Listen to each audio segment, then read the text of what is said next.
ನಿನಗೆ ಏನೆಂದು ಅನ್ನಿಸಿತ್ತು? ಒಂದು ವೇಳೆ ನೀನು ಈ ಹುಡುಗಿಯನ್ನು ಮನೆಯಿಂದ ಹೊರಗೆ ಹಾಕಿದರೆ ಅವಳಿಗೆ ಅಂತ ಯಾರೂ ಇರುವುದಿಲ್ಲವೇ? ಈ ಮಾತನ್ನು ಕೇಳಿ ನಾನು ಬೆಚ್ಚಿಬಿದ್ದಿದ್ದೆ ಮತ್ತು ಮೆಲ್ಲನೆ ಹಿಂದೆ ತಿರುಗಿ ನೋಡಿದಾಗ ನನ್ನ ಮುಂದೆ ಆ ವ್ಯಕ್ತಿ ನಿಂತಿದ್ದ. ಯಾರನ್ನು ನಾನು ನನ್ನ ವಿನಾಶಕ್ಕೆ ಕಾರಣ ಎಂದು ನಂಬಿದ್ದೆನೋ ಅವನೇ ಅಲ್ಲಿ ನಿಂತಿದ್ದ. ನನ್ನ ಹೆಸರು ಮಾಹಿ. ನಾವು ಇಬ್ಬರು ಅಕ್ಕತಮ್ಮಂದಿರು. ನನ್ನ ತಮ್ಮ ನನಗಿಂತ ಚಿಕ್ಕವನಾಗಿದ್ದ. ಅವನ ಹೆಸರು ಅರ್ಷ್ ಮತ್ತು ನಮ್ಮ ತಂದೆ ತಾಯಿ ನಮ್ಮಿಬ್ಬರನ್ನೂ ತುಂಬಾ ಪ್ರೀತಿಸುತ್ತಿದ್ದರು. ನನ್ನ ತಂದೆ ಮೊದಲಿನಿಂದಲೂ ಹಳ್ಳಿಯಲ್ಲೇ ವಾಸವಾಗಿದ್ದರು ಮತ್ತು ನನ್ನ ಚಿಕ್ಕಪ್ಪ ನಗರದಲ್ಲಿ ಮನೆ ಖರೀದಿಸಿ ತಮ್ಮ ಕುಟುಂಬದೊಂದಿಗೆ ಅಲ್ಲಿ ನೆಲೆಸಿದ್ದರು. ನಾವೆಲ್ಲರೂ ತುಂಬಾ ಸಂತೋಷವಾಗಿದ್ದೆವು. ನನ್ನ 12ನೇ ತರಗತಿ ಮುಗಿದಿತ್ತು ಮತ್ತು ಈಗ ನಾನು ಪದವಿ ಗ್ರಾಜ್ಯುಯೇಷನ್ ಮಾಡಲು ಕಾಲೇಜಿಗೆ ಸೇರಬೇಕಿತ್ತು. ನನ್ನ ತಂದೆ ಯಾವಾಗಲೂ ಹೇಳುತ್ತಿದ್ದರು, ನನ್ನ ಮಗಳು ಓದಿ ಬರೆದು ನನ್ನ ಹೆಸರನ್ನು ಬೆಳಗಿಸುತ್ತಾಳೆ ಎಂದು. ನಾವೆಲ್ಲರೂ ನಮ್ಮ ಪುಟ್ಟ ಮನೆಯಲ್ಲಿ ಬಹಳ ನೆಮ್ಮದಿಯಿಂದ ಇದ್ದೆವು.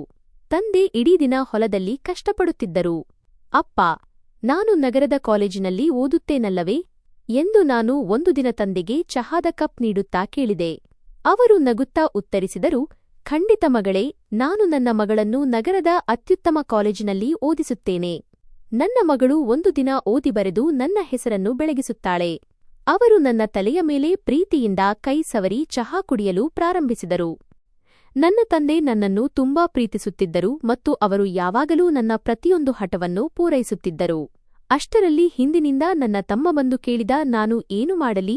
ನಾನು ಇಡೀ ದಿನ ಹಳ್ಳಿಯಲ್ಲಿ ಹಸು ಎಮ್ಮೆಗಳನ್ನು ಮೇಯಿಸಬೇಕಾ? ಅವನ ಮಾತನ್ನು ಕೇಳಿ ನಾವೆಲ್ಲರೂ ನಗಲು ಶುರು ಮಾಡಿದೆವು. ನಾನು ನನ್ನ ತಮ್ಮನನ್ನು ತುಂಬಾ ಪ್ರೀತಿಸುತ್ತಿದ್ದೆ. ಆ ಸಮಯದಲ್ಲಿ ಅವನು 7ನೇ ತರಗತಿಯಲ್ಲಿದ್ದ ಮತ್ತು ಅವನ ತುಂಟಾಟಗಳಿಂದ ಇಡೀ ಮನೆ ಸದಾ ಮೊಳಗುತ್ತಿತ್ತು. ತಂದೆ ನಗುತ್ತಾ ಹೇಳಿದರು, ಇಲ್ಲ ನನ್ನ ಸಿಂಹವೇ, ನೀನು ಪೈಲಟ್ ಆಗುತ್ತೀಯಾ? ವಿಮಾನ ಹಾರಿಸುತ್ತೀಯಾ? ತಾಯಿ ಅಡುಗೆ ಮನೆಯಿಂದ ಹೊರಬಂದು ಅರ್ಷ್ನ ಕೆನ್ನೆ ಸವರುತ್ತಾ ನಮ್ಮ ಹತ್ತಿರ ಬಂದು ಕುಳಿತರು ಮತ್ತು ಅವನು ನಗುತ್ತಾ ವಿಮಾನ ಹಾರಿಸುವ ನಟನೆ ಮಾಡಲು ಶುರು ಮಾಡಿದ. ಆ ದಿನಗಳು ಬಹಳ ಸುಂದರವಾಗಿದ್ದವು ಮತ್ತು ನಮಗೆ ಬರಲಿರುವ ದುಃಖದ ಅರಿವೇ ಇರಲಿಲ್ಲ.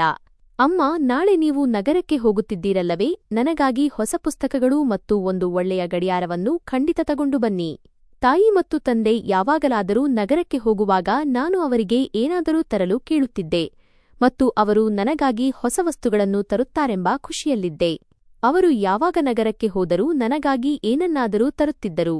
ಹೌದು ಹೌದು, ಯಾಕಿಲ್ಲ, ನಾವು ನಾಳೆ ಬೆಳಿಗ್ಗೆಯೇ ಹೋಗುತ್ತೇವೆ. ಇದರಿಂದ ಸಂಜೆಯ ಹೊತ್ತಿಗೆ ಮರಳಿ ಬರಬಹುದು. ನಿನ್ನ ತಮ್ಮ ಕೂಡ ನಮ್ಮ ಜೊತೆ ಬರುತ್ತಿದ್ದಾನೆ. ಅವನಿಗೆ ಕೆಲವು ಹೊಸ ಬಟ್ಟೆಗಳನ್ನು ತರಬೇಕಿದೆ ಎಂದು ಅವರು ನಗುತ್ತಾ ನನ್ನ ಬಟ್ಟೆಗಳನ್ನು ಇಸ್ತ್ರಿ ಮಾಡುತ್ತಾ ಉತ್ತರಿಸಿದರು. ಮರುದಿನ ತಾಯಿ, ತಂದೆ ಮತ್ತು ಅರ್ಷ್ ನಗರಕ್ಕೆ ಹೋಗಲು ಸಿದ್ಧರಾಗಿದ್ದರು.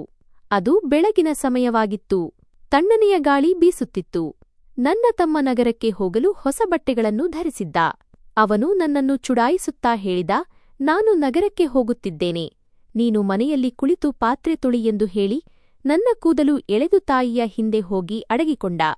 ನಾನು ಕೂಡ ಅವನಿಗೆ ಹೊಡೆಯುವಂತೆ ಕೈ ತೋರಿಸಿ ಹೇಳಿದೆ, ನನಗೂ ಹೊಸ ವಸ್ತುಗಳು ಬರುತ್ತವೆ. ನಂತರ ನಾನು ತಾಯಿಗೆ ಹೇಳಿದೆ, ಅಮ್ಮ ಬೇಗ ಬನ್ನಿ. ಆದರೆ ನಾನು ಅವರನ್ನು ಕೊನೆಯ ಬಾರಿಗೆ ಭೇಟಿಯಾಗುತ್ತಿದ್ದೇನೆ ಎಂದು ನನಗೆ ತಿಳಿದಿರಲಿಲ್ಲ. ಮಧ್ಯಾಹ್ನದ ಸಮಯವಾಗಿತ್ತು. ನಾನು ಮನೆಯ ಕೆಲಸಗಳನ್ನು ಮಾಡುತ್ತಿದ್ದೆ. ನಾನು ಅಡುಗೆ ಮನೆಯನ್ನು ಗುಡಿಸಿ ಮುಗಿಸಿದ್ದೆ ಮತ್ತು ಈಗಷ್ಟೇ ಪಾತ್ರೆ ತೊಳೆಯಲು ಹೋಗುತ್ತಿದ್ದೆ. ಅಷ್ಟರಲ್ಲಿ ಯಾರೋ ಬಾಗಿಲು ತಟ್ಟುವ ಶಬ್ದ ಕೇಳಿಸಿತು. ಬಾಗಿಲು ತಟ್ಟುವ ಶಬ್ದ ಎಷ್ಟು ಜೋರಾಗಿತ್ತು ಎಂದರೆ ನನ್ನ ಕೈಯಲ್ಲಿದ್ದ ಪಾತ್ರೆ ಕೆಳಗೆ ಬಿದ್ದಿತು. ನಾನು ತಕ್ಷಣ ಓಡಿಹೋಗಿ ಬಾಗಿಲು ತೆರೆದೆ. ನನ್ನ ಮುಂದೆ ಹಳ್ಳಿಯ ಚೌಧರಿ ಸಾಹೇಬರು ನಿಂತಿದ್ದರು. ಅವರ ಮುಖ ಬಾಡಿತ್ತು. ಅವರಿಗೆ ಉಸಿರಾಡಲು ತೊಂದರೆಯಾಗುತ್ತಿತ್ತು ಮತ್ತು ಅವರು ಏದುಸಿರು ಬಿಡುತ್ತಿದ್ದರು. ಅವರನ್ನು ನೋಡಿ ನಾನು ಕೇಳಿದೆ, ಏನಾಯ್ತು ಚೌಧರಿ ಸಾಹೇಬರೇ? ಎಲ್ಲವೂ ಸರಿಯಾಗಿದೆಯೇ? ನೀವೇಕೆ ಹೀಗೆ ಏದುಸಿರು ಬಿಡುತ್ತಿದ್ದೀರಿ? ಅವರನ್ನು ನೋಡಿ ನನ್ನ ಹೃದಯದಲ್ಲಿ ವಿಚಿತ್ರ ಭಯವೊಂದು ಮೂಡಿತು. ಮಗಳೇ ಮಾಹಿ, ಬೇಗ ನನ್ನ ಜೊತೆ ಆಸ್ಪತ್ರೆಗೆ ಬಾ. ನಿಮ್ಮ ತಂದೆಯ ಗಾಡಿಗೆ ಒಂದು ಟ್ರಕ್ ಜೋರಾಗಿ ಡಿಕ್ಕಿ ಹೊಡೆದಿದೆ ಮತ್ತು ಎಲ್ಲರೂ ತೀವ್ರವಾಗಿ ಗಾಯಗೊಂಡಿದ್ದಾರೆ.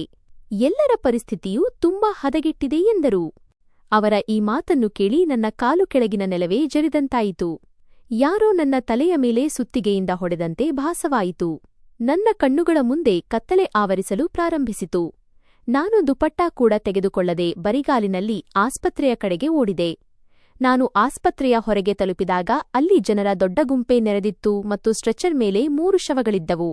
ಅಲ್ಲಿ ಡಾಕ್ಟರ್ ಮತ್ತು ನರ್ಸ್ಗಳು ಸಂಪೂರ್ಣ ಮೌನವಾಗಿ ನಿಂತಿದ್ದರು. ನಾನು ಬಡಿಯುತ್ತಿರುವ ಹೃದಯದೊಂದಿಗೆ ಮುಂದೆ ಸಾಗಿದೆ. ನಾನು ನಡುಗುತ್ತಿರುವ ಕೈಗಳಿಂದ ಆ ಬಿಳಿ ಹೊದಿಕೆಯನ್ನು ಸರಿಸಿದೆ. ಅದು ನನ್ನ ತಂದೆಯವರೇ ಆಗಿದ್ದರು. ಅವರ ಮುಖ ರಕ್ತಸಿಕ್ತವಾಗಿತ್ತು ಮತ್ತು ಕಣ್ಣುಗಳು ಮುಚ್ಚಿದ್ದವು. ಯಾವ ಮುಖ ಯಾವಾಗಲೂ ನಗುತ್ತಿರುತ್ತಿತ್ತೋ ಅದು ಇಂದು ಸಂಪೂರ್ಣವಾಗಿ ನಿರ್ಜೀವವಾಗಿತ್ತು. ನಂತರ ನಾನು ಎರಡನೇ ಶವದ ಕಡೆಗೆ ಹೋದನು. ನಾನು ಅದರ ಹೊದಿಕೆಯನ್ನು ಸರಿಸಿದಾಗ ಅದು ನನ್ನ ತಾಯಿ ಆಗಿದ್ದರು. ಅವರ ತಲೆಗೆ ಆಳವಾದ ಗಾಯವಾಗಿತ್ತು ಮತ್ತು ರಕ್ತ ಹರಿಯುತ್ತಿತ್ತು. ಮೂರನೇ ಹೊದಿಕೆಯ ಅಡಿಯಲ್ಲಿ ನನ್ನ ತಮ್ಮನಿದ್ದ ಮತ್ತು ಅವನನ್ನು ನೋಡಿದರೆ ಅವನು ಮಲಗಿರುವಂತೆ ಕಾಣುತ್ತಿದ್ದನು. ಒಂದೇ ಕ್ಷಣದಲ್ಲಿ ನನ್ನ ಇಡೀ ಪ್ರಪಂಚವೇ ನಾಶವಾಗಿ ಹೋಗಿತ್ತು. ಎಲ್ಲವೂ ಒಂದೇ ಏಟಿಗೆ ಮುಗಿದುಹೋದಂತೆ ಭಾಸವಾಯಿತು. ನಗು ಮತ್ತು ಹರಟೆಯಿಂದ ತುಂಬಿರುತ್ತಿದ್ದ ನನ್ನ ಮನೆ ಈಗ ಸಂಪೂರ್ಣವಾಗಿ ನಿಶ್ಶಬ್ದವಾಗಿತ್ತು. ಪ್ರತಿಯೊಂದು ಮೂಲೆಯೂ ಅಳುತ್ತಿರುವಂತೆ ಅನಿಸುತ್ತಿತ್ತು. ನನ್ನ ಇಡೀ ಕುಟುಂಬವು ನನ್ನಿಂದ ಒಂದೇ ಬಾರಿಗೆ ದೂರವಾಗಿತ್ತು ಮತ್ತು ನನ್ನೊಂದಿಗೆ ಇದು ಏನಾಯಿತು ಎಂದು ನನಗೆ ಅರ್ಥವೇ ಆಗುತ್ತಿರಲಿಲ್ಲ. ನಾನು ನನ್ನ ತಾಯಿ, ತಂದೆ ಮತ್ತು ತಮ್ಮನ ಹತ್ತಿರ ಕುಳಿತು ಜೋರಾಗಿ ಅಳುತ್ತಿದ್ದೆ. ನನ್ನ ಕಣ್ಣುಗಳಿಂದ ಕಣ್ಣೀರು ನಿಲ್ಲುತ್ತಲೇ ಇರಲಿಲ್ಲ. ನನ್ನೊಳಗಿನ ಎಲ್ಲಾ ಶಕ್ತಿ ಮುಗಿದುಹೋದಂತೆ ಅನಿಸುತ್ತಿತ್ತು. ಮನೆಯಲ್ಲಿ ಹಳ್ಳಿಯ ಜನರು ಮತ್ತು ಸಂಬಂಧಿಕರು ಜಮಾಯಿಸಿದರು. ಪ್ರತಿಯೊಬ್ಬರೂ ತಮ್ಮದೇ ಆದ ರೀತಿಯಲ್ಲಿ ದುಃಖ ವ್ಯಕ್ತಪಡಿಸುತ್ತಿದ್ದರು. ಆದರೆ ಆ ಜನಸಂದಣಿಯಲ್ಲಿ ನನಗೆ ಕೇವಲ ಒಂಟಿತನ ಕಾಡುತ್ತಿತ್ತು. ನನ್ನವರು ಅಂತ ಯಾರೂ ಉಳಿದಿಲ್ಲ ಎಂದು ನನಗೆ ಅನಿಸುತ್ತಿತ್ತು. ನನ್ನ ಬಳಿ ಕೇವಲ ನನ್ನ ಚಿಕ್ಕಮ್ಮ, ಖಾಲಾ ಇದ್ದರು. ಅವರು ಪದೇ ಪದೇ ನನ್ನನ್ನು ಸಮಾಧಾನಪಡಿಸುತ್ತಿದ್ದರು. ಅವರು ನನ್ನನ್ನು ಸುಮ್ಮನಿರಿಸಲು ಪ್ರಯತ್ನಿಸುತ್ತಿದ್ದರು. ಆದರೆ ನನ್ನೊಳಗಿನ ನೋವು ಎಷ್ಟಿತ್ತೆಂದರೆ ನಾನು ಬಯಸಿದರೂ ನನ್ನನ್ನು ನಾನು ತಡೆದುಕೊಳ್ಳಲು ಸಾಧ್ಯವಾಗುತ್ತಿರಲಿಲ್ಲ. ನನ್ನ ಚಿಕ್ಕಮ್ಮ ಮತ್ತು ಚಿಕ್ಕಪ್ಪ ಕೂಡ ಅಲ್ಲಿದ್ದರು. ನನ್ನ ಚಿಕ್ಕಪ್ಪನ ಹೆಸರು ರಿಹಾನ್ ಆಗಿತ್ತು, ಆದರೆ ಅವರ ಮುಖದಲ್ಲಿ ಯಾವುದೇ ದುಃಖ ಕಾಣಿಸುತ್ತಿರಲಿಲ್ಲ. ತಮ್ಮ ಸ್ವಂತ ಸೋದರಳಿಯ ಮತ್ತು ಸಹೋದರ ಈ ಪ್ರಪಂಚದಲ್ಲಿ ಇಲ್ಲ ಎಂಬುದು ಚಿಕ್ಕಪ್ಪನ ಮುಖದ ಮೇಲೆ ಯಾವುದೇ ವ್ಯತ್ಯಾಸವನ್ನು ಉಂಟುಮಾಡಿದಂತೆ ಇರಲಿಲ್ಲ, ಮತ್ತು ಚಿಕ್ಕಮ್ಮನಿಗಂತೂ ಈ ವಿಷಯಕ್ಕೂ ಅವರಿಗೂ ಯಾವುದೇ ಸಂಬಂಧವೇ ಇಲ್ಲ ಎಂಬಂತಿತ್ತು. ಅವರು ಪದೇ ಪದೇ ಇಲ್ಲಿ ಹಳ್ಳಿಯಲ್ಲಿ ತುಂಬಾ ಸೆಖೆ ಇದೆ ಮತ್ತು ನಗರದಲ್ಲಿ ಇರುವುದೇ ಹೆಚ್ಚು ಉತ್ತಮ ಎಂದು ಹೇಳುತ್ತಿದ್ದರು. ಅವರ ಈ ಮಾತುಗಳು ನನ್ನ ಹೃದಯಕ್ಕೆ ಇನ್ನಷ್ಟು ಗಾಯ ಮಾಡುತ್ತಿದ್ದವು.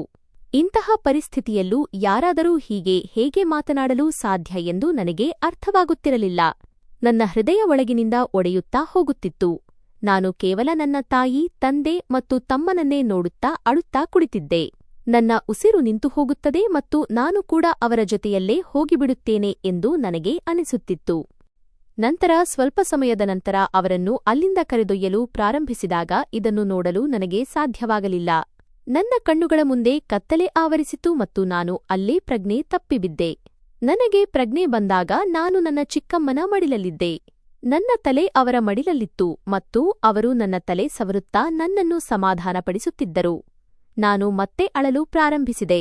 ಈ ದುಃಖವನ್ನು ನಾನು ಹೇಗೆ ಸಹಿಸಿಕೊಳ್ಳಲಿ ಎಂದು ನನಗೆ ತಿಳಿಯುತ್ತಿರಲಿಲ್ಲ. ನಿಧಾನವಾಗಿ ಸಮಯ ಕಳೆಯಿತು ಮತ್ತು ಅಲ್ಲಿಗೆ ಬಂದಿದ್ದ ಜನರೆಲ್ಲರೂ ತಮ್ಮ ತಮ್ಮ ಮನೆಗಳಿಗೆ ಮರಳಲಾರಂಭಿಸಿದರು. ಮನೆ ಮತ್ತೆ ಖಾಲಿಯಾಗತೊಡಗಿತು. ಆದರೆ ಆ ಶೂನ್ಯತೆಯಲ್ಲಿ ನನ್ನ ನೋವು ಇನ್ನಷ್ಟು ಹೆಚ್ಚಾಯಿತು. ಈಗ ಅಲ್ಲಿ ನಾನು ಮತ್ತು ನನ್ನ ಚಿಕ್ಕಮ್ಮ ಮಾತ್ರ ಉಳಿದಿದ್ದೆವು. ಸ್ವಲ್ಪ ಸಮಯದ ನಂತರ ಚಿಕ್ಕಪ್ಪ ನನ್ನ ಹತ್ತಿರ ಬಂದು ಹೇಳಿದರು, ಮಗಳೇ, ನಾವು ಈಗ ನಮ್ಮ ಮನೆಗೆ ಹೋಗುತ್ತಿದ್ದೇವೆ. ನೀನು ಇಲ್ಲಿ ಸರಿಯಾಗಿರು. ಹಳ್ಳಿಯವರು ನಿನ್ನನ್ನು ನೋಡಿಕೊಳ್ಳುತ್ತಾರೆ ಮತ್ತು ನಾವು ಕೂಡ ಆಗಾಗ ಬಂದು ಹೋಗುತ್ತಿರುತ್ತೇವೆ. ಅವರ ಈ ಮಾತನ್ನು ಕೇಳಿ ನನಗೆ ಇನ್ನಷ್ಟು ದುಃಖವಾಯಿತು, ಏಕೆಂದರೆ ಆ ಸಮಯದಲ್ಲಿ ನನಗೆ ನನ್ನವರ ಅವಶ್ಯಕತೆ ತುಂಬಾ ಇತ್ತು. ಆದರೆ ಅವರು ನನ್ನನ್ನು ಒಂಟಿಯಾಗಿ ಬಿಟ್ಟು ಹೋಗುತ್ತಿದ್ದರು. ನನ್ನ ಚಿಕ್ಕಮ್ಮನಂತೂ ನನ್ನೊಂದಿಗೆ ಮಾತನಾಡಲು ಕೂಡ ಬರಲಿಲ್ಲ. ಅವರು ನೇರವಾಗಿ ಹೋಗಿ ಗಾಡಿಯಲ್ಲಿ ಕುಳಿತರು ಮತ್ತು ನನ್ನ ಕಡೆಗೆ ನೋಡದೆಯೇ ಹೊರಟು ಹೋದರು. ಅವರಿಗೆ ನಾನು ಯಾವುದೇ ಮೌಲ್ಯವಿಲ್ಲದವಳು ಎಂದು ನನಗೆ ಅನಿಸಿತು. ಅವರು ಹೋದ ನಂತರ ನಾನು ಸಂಪೂರ್ಣವಾಗಿ ಕುಸಿದು ಹೋದೆ. ಈಗ ನಾನು ಯಾರ ಆಸರೆಯಲ್ಲಿ ಬದುಕಬೇಕು ಎಂದು ನನಗೆ ತಿಳಿಯುತ್ತಿರಲಿಲ್ಲ. ನನ್ನ ಸ್ಥಿತಿ ಎಂಥದ್ದಾಗಿತ್ತೆಂದರೆ ನನಗೆ ಯಾವುದೂ ಇಷ್ಟವಾಗುತ್ತಿರಲಿಲ್ಲ. ನನಗೆ ಹಸಿವಾಗುತ್ತಿರಲಿಲ್ಲ ಮತ್ತು ನಾನು ಏನನ್ನೂ ತಿನ್ನುತ್ತಿರಲಿಲ್ಲ. ನಾನು ದಿನವಿಡೀ ಒಂದೇ ಕಡೆ ಕುಳಿತು ಅಳುತ್ತಿರುತ್ತಿದ್ದೆ.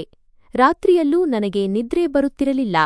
ನಾನು ಪದೇ ಪದೇ ಎಚ್ಚರಗೊಳ್ಳುತ್ತಿದ್ದೆ ಮತ್ತು ಈಗಲೇ ಅಮ್ಮ ಅಡುಗೆಮನೆಯಿಂದ ನನ್ನನ್ನು ಕರೆಯುತ್ತಾರೆ ಅಥವಾ ಅಪ್ಪ ಹೊರಗಿನಿಂದ ಬಂದು ನನ್ನನ್ನು ಕೂಗುತ್ತಾರೆ ಎಂದು ನನಗೆ ಅನಿಸುತ್ತಿತ್ತು.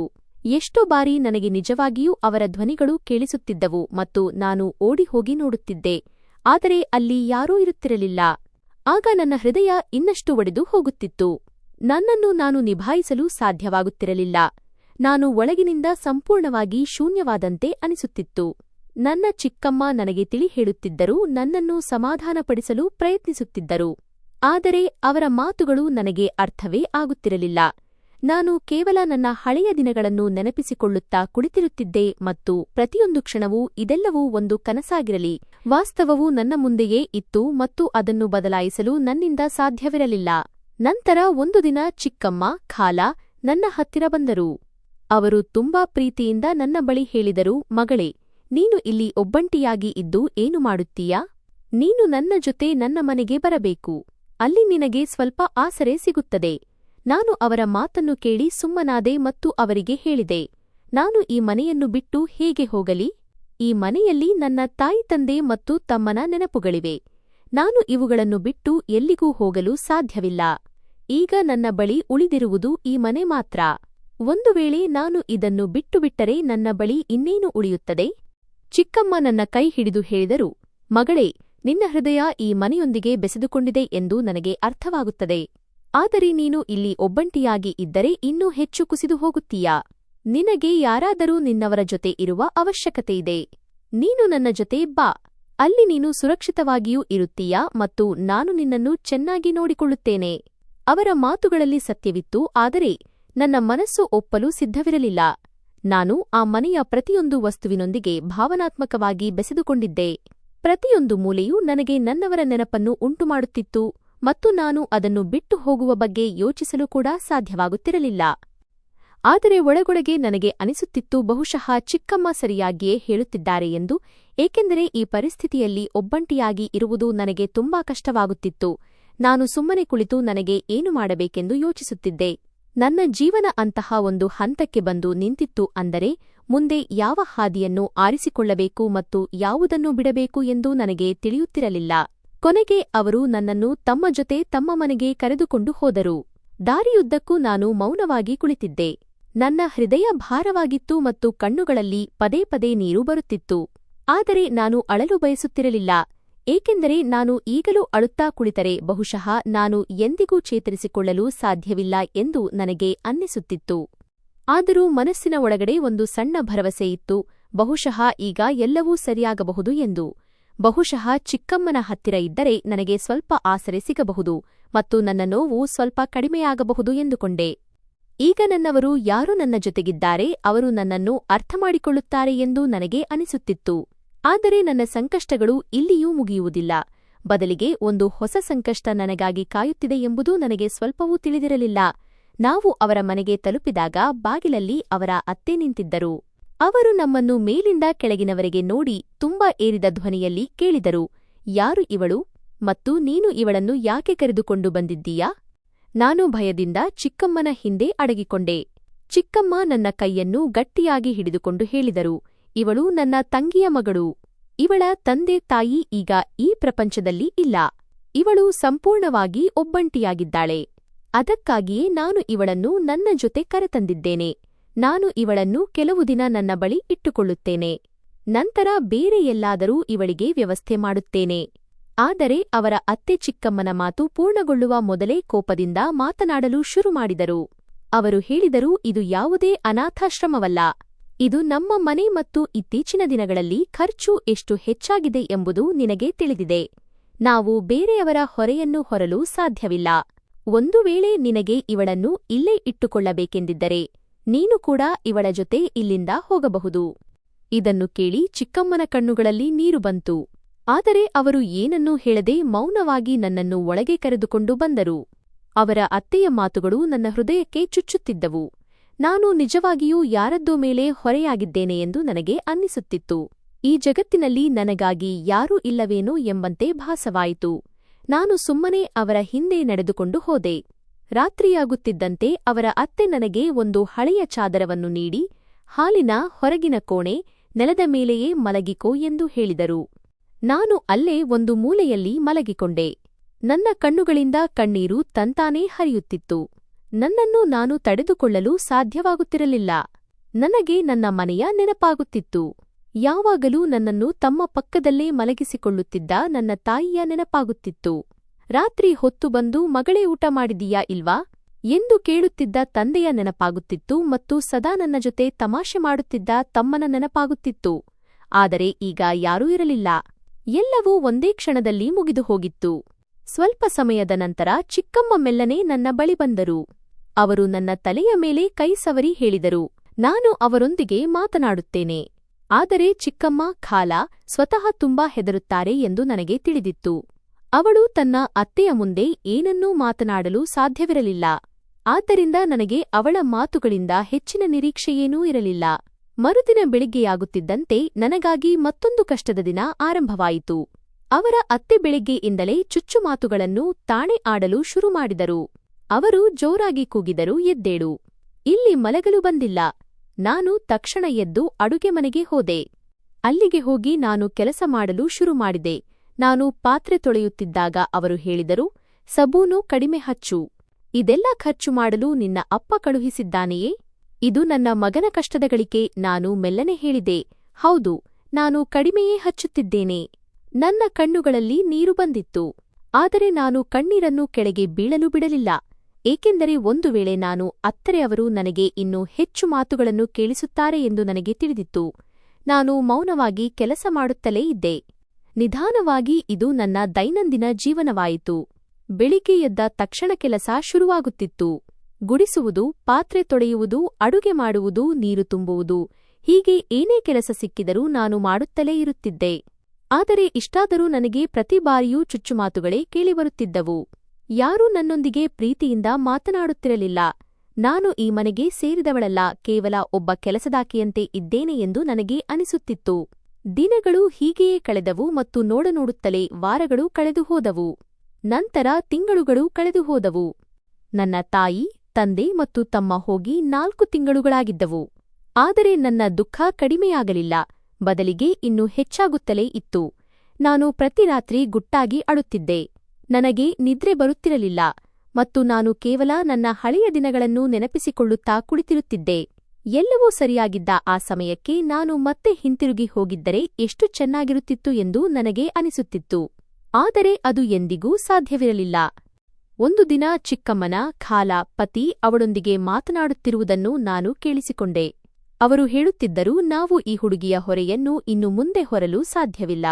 ಇವಳನ್ನು ಇಲ್ಲಿ ಹೆಚ್ಚಿನ ದಿನ ಇರಿಸಿಕೊಳ್ಳಲು ಆಗುವುದಿಲ್ಲ. ನೀನು ನಾಳೆಯೇ ನಿನ್ನ ಸಹೋದರನನ್ನು ನಗರದಿಂದ ಕರೆಸು ಮತ್ತು ಇವಳನ್ನು ಅವನ ಜೊತೆ ಕಳುಹಿಸಿಕೊಡು. ನಾನು ಇವಳನ್ನು ನನ್ನ ಮನೆಯಲ್ಲಿ ಇನ್ನು ಇಟ್ಟುಕೊಳ್ಳಲು ಇಷ್ಟಪಡುವುದಿಲ್ಲ. ಇದನ್ನು ಕೇಳಿ ನನ್ನ ಹೃದಯವೇ ನಿಂತು ಹೋದಂತಾಯಿತು. ಈಗ ನಾನು ಎಲ್ಲಿಗೆ ಹೋಗಲಿ ಎಂದು ನನಗೆ ಅರ್ಥವಾಗುತ್ತಿರಲಿಲ್ಲ. ಚಿಕ್ಕಮ್ಮ ಮೆಲ್ಲನೆ ಹೇಳಿದರು, ನಾನು ಅಣ್ಣನ ಜೊತೆ ಮಾತನಾಡಿದ್ದೇನೆ ಮತ್ತು ಹಳ್ಳಿಯ ಪಂಚಾಯಿತಿ ಅಧ್ಯಕ್ಷರ ಸರ್ಪಂಚ್ ಜೊತೆಗೂ ಮಾತನಾಡಿದ್ದೇನೆ. ಅವರು ನಾಳೆ ಮನೆಗೆ ಬರುತ್ತಾರೆ. ಇದನ್ನು ಹೇಳುವಾಗ ಅವಳ ಕಣ್ಣುಗಳಲ್ಲಿ ನೀರು ಬಂದಿತ್ತು. ಆದರೆ ಅವಳಿಗೆ ಏನನ್ನೂ ಮಾಡಲು ಸಾಧ್ಯವಿರಲಿಲ್ಲ. ನಾನು ಮೌನವಾಗಿ ಒಂದು ಮೂಲೆಯಲ್ಲಿ ನಿಂತು ಇದೆಲ್ಲವನ್ನೂ ಕೇಳಿಸಿಕೊಳ್ಳುತ್ತಿದ್ದೆ ಮತ್ತು ಭಯಪಡುತ್ತಿದ್ದೆ. ಮರುದಿನ ಬೆಳಿಗ್ಗೆಯಾದಾಗ ಮನೆಯ ವಾತಾವರಣವೇ ಬದಲಾಗಿತ್ತು. ಹಾಲಿನಲ್ಲಿ ಹೊರಗಿನ ಕೋಣೆ ಹಳ್ಳಿಯ 2 ಹಿರಿಯರು ಕುಳಿತಿದ್ದರು. ಅವರಲ್ಲಿ ಒಬ್ಬರು ಚೌಧರಿ ಜಿ ಆಗಿದ್ದರು ಮತ್ತು ಇನ್ನೊಬ್ಬರು ನನ್ನ ಚಿಕ್ಕಪ್ಪ ಆಗಿದ್ದರು. ಅವರನ್ನು ನೋಡಿ ನನ್ನ ಹೃದಯ ಜೋರಾಗಿ ಬಡಿಯಲು ಶುರುಮಾಡಿತು. ನನಗೆ ತುಂಬಾ ಭಯವಾಗುತ್ತಿತ್ತು. ಈಗ ನನ್ನೊಂದಿಗೆ ಏನಾಗಲಿದೆ ಎಂದು ನನಗೆ ಅರ್ಥವಾಗುತ್ತಿರಲಿಲ್ಲ. ನನ್ನನ್ನು ಮತ್ತೆ ಎಲ್ಲಾದರೂ ಕಳುಹಿಸಲಾಗುತ್ತದೆಯೇ ಅಥವಾ ನನಗೆ ಯಾವುದಾದರೂ ಆಸರೆ ಸಿಗುತ್ತದೆಯೇ? ನಾನು ಮೌನವಾಗಿ ನಿಂತು ಎಲ್ಲರನ್ನೂ ನೋಡುತ್ತಿದ್ದೆ ಮತ್ತು ನನ್ನ ಮನಸ್ಸಿನಲ್ಲಿ ಕೇವಲ ಒಂದೇ ಒಂದು ಪ್ರಶ್ನೆ ಓಡುತ್ತಿತ್ತು. ಈಗ ನನ್ನ ಜೀವನ ನನ್ನನ್ನು ಎಲ್ಲಿಗೆ ಕರೆದೊಯ್ಯುತ್ತದೆ ಮತ್ತು ನನಗೆ ಮುಂದೆ ಏನಾಗಲಿದೆ?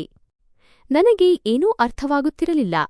ನಾನು ಕೇವಲ ಭಯ ಮತ್ತು ಒಂಟಿತನದಲ್ಲಿ ನಿಂತು ನನ್ನ ಹಣೆಬರಹದ ತೀರ್ಪಿಗಾಗಿ ಕಾಯುತ್ತಿದ್ದೆ ಮತ್ತು ನನ್ನೊಳಗೆ ಒಂದು ವಿಚಿತ್ರವಾದ ಆತಂಕವಿತ್ತು. ಅದು ನನ್ನನ್ನು ಒಳಗೊಳಗೆ ತಿನ್ನುತ್ತಿತ್ತು. ನನ್ನ ಜೀವನ ನನ್ನ ಕೈಯಿಂದ ಜಾರಿ ಹೋಗಿದೆ ಮತ್ತು ಈಗ ಏನೇ ನಡೆದರೂ ಅದು ನನ್ನ ಕೈಯಲ್ಲಿಲ್ಲ ಎಂದು ನನಗೆ ಅನಿಸುತ್ತಿತ್ತು. ನಾನು ಕೇವಲ ನಿಂತು ಎಲ್ಲವನ್ನೂ ನೋಡುತ್ತಿದ್ದೆ ಮತ್ತು ಮೌನವಾಗಿ ನನ್ನ ಕಣ್ಣೀರನ್ನು ತಡೆಯಲು ಪ್ರಯತ್ನಿಸುತ್ತಿದ್ದೆ, ಏಕೆಂದರೆ ಈಗ ನನಗೆ ಅಳುವುದು ರೂಢಿಯಾಗಿ ಹೋಗಿತ್ತು. ಆದರೂ ಪ್ರತಿ ಬಾರಿಯೂ ಹೃದಯ ಒಡೆಯುತ್ತಿತ್ತು ಮತ್ತು ಪ್ರತಿ ಬಾರಿಯೂ ನಾನು ಇನ್ನೂ ಹೆಚ್ಚು ದುರ್ಬಲಳಾಗುತ್ತಿದ್ದೇನೆ ಎಂದು ಅನಿಸುತ್ತಿತ್ತು.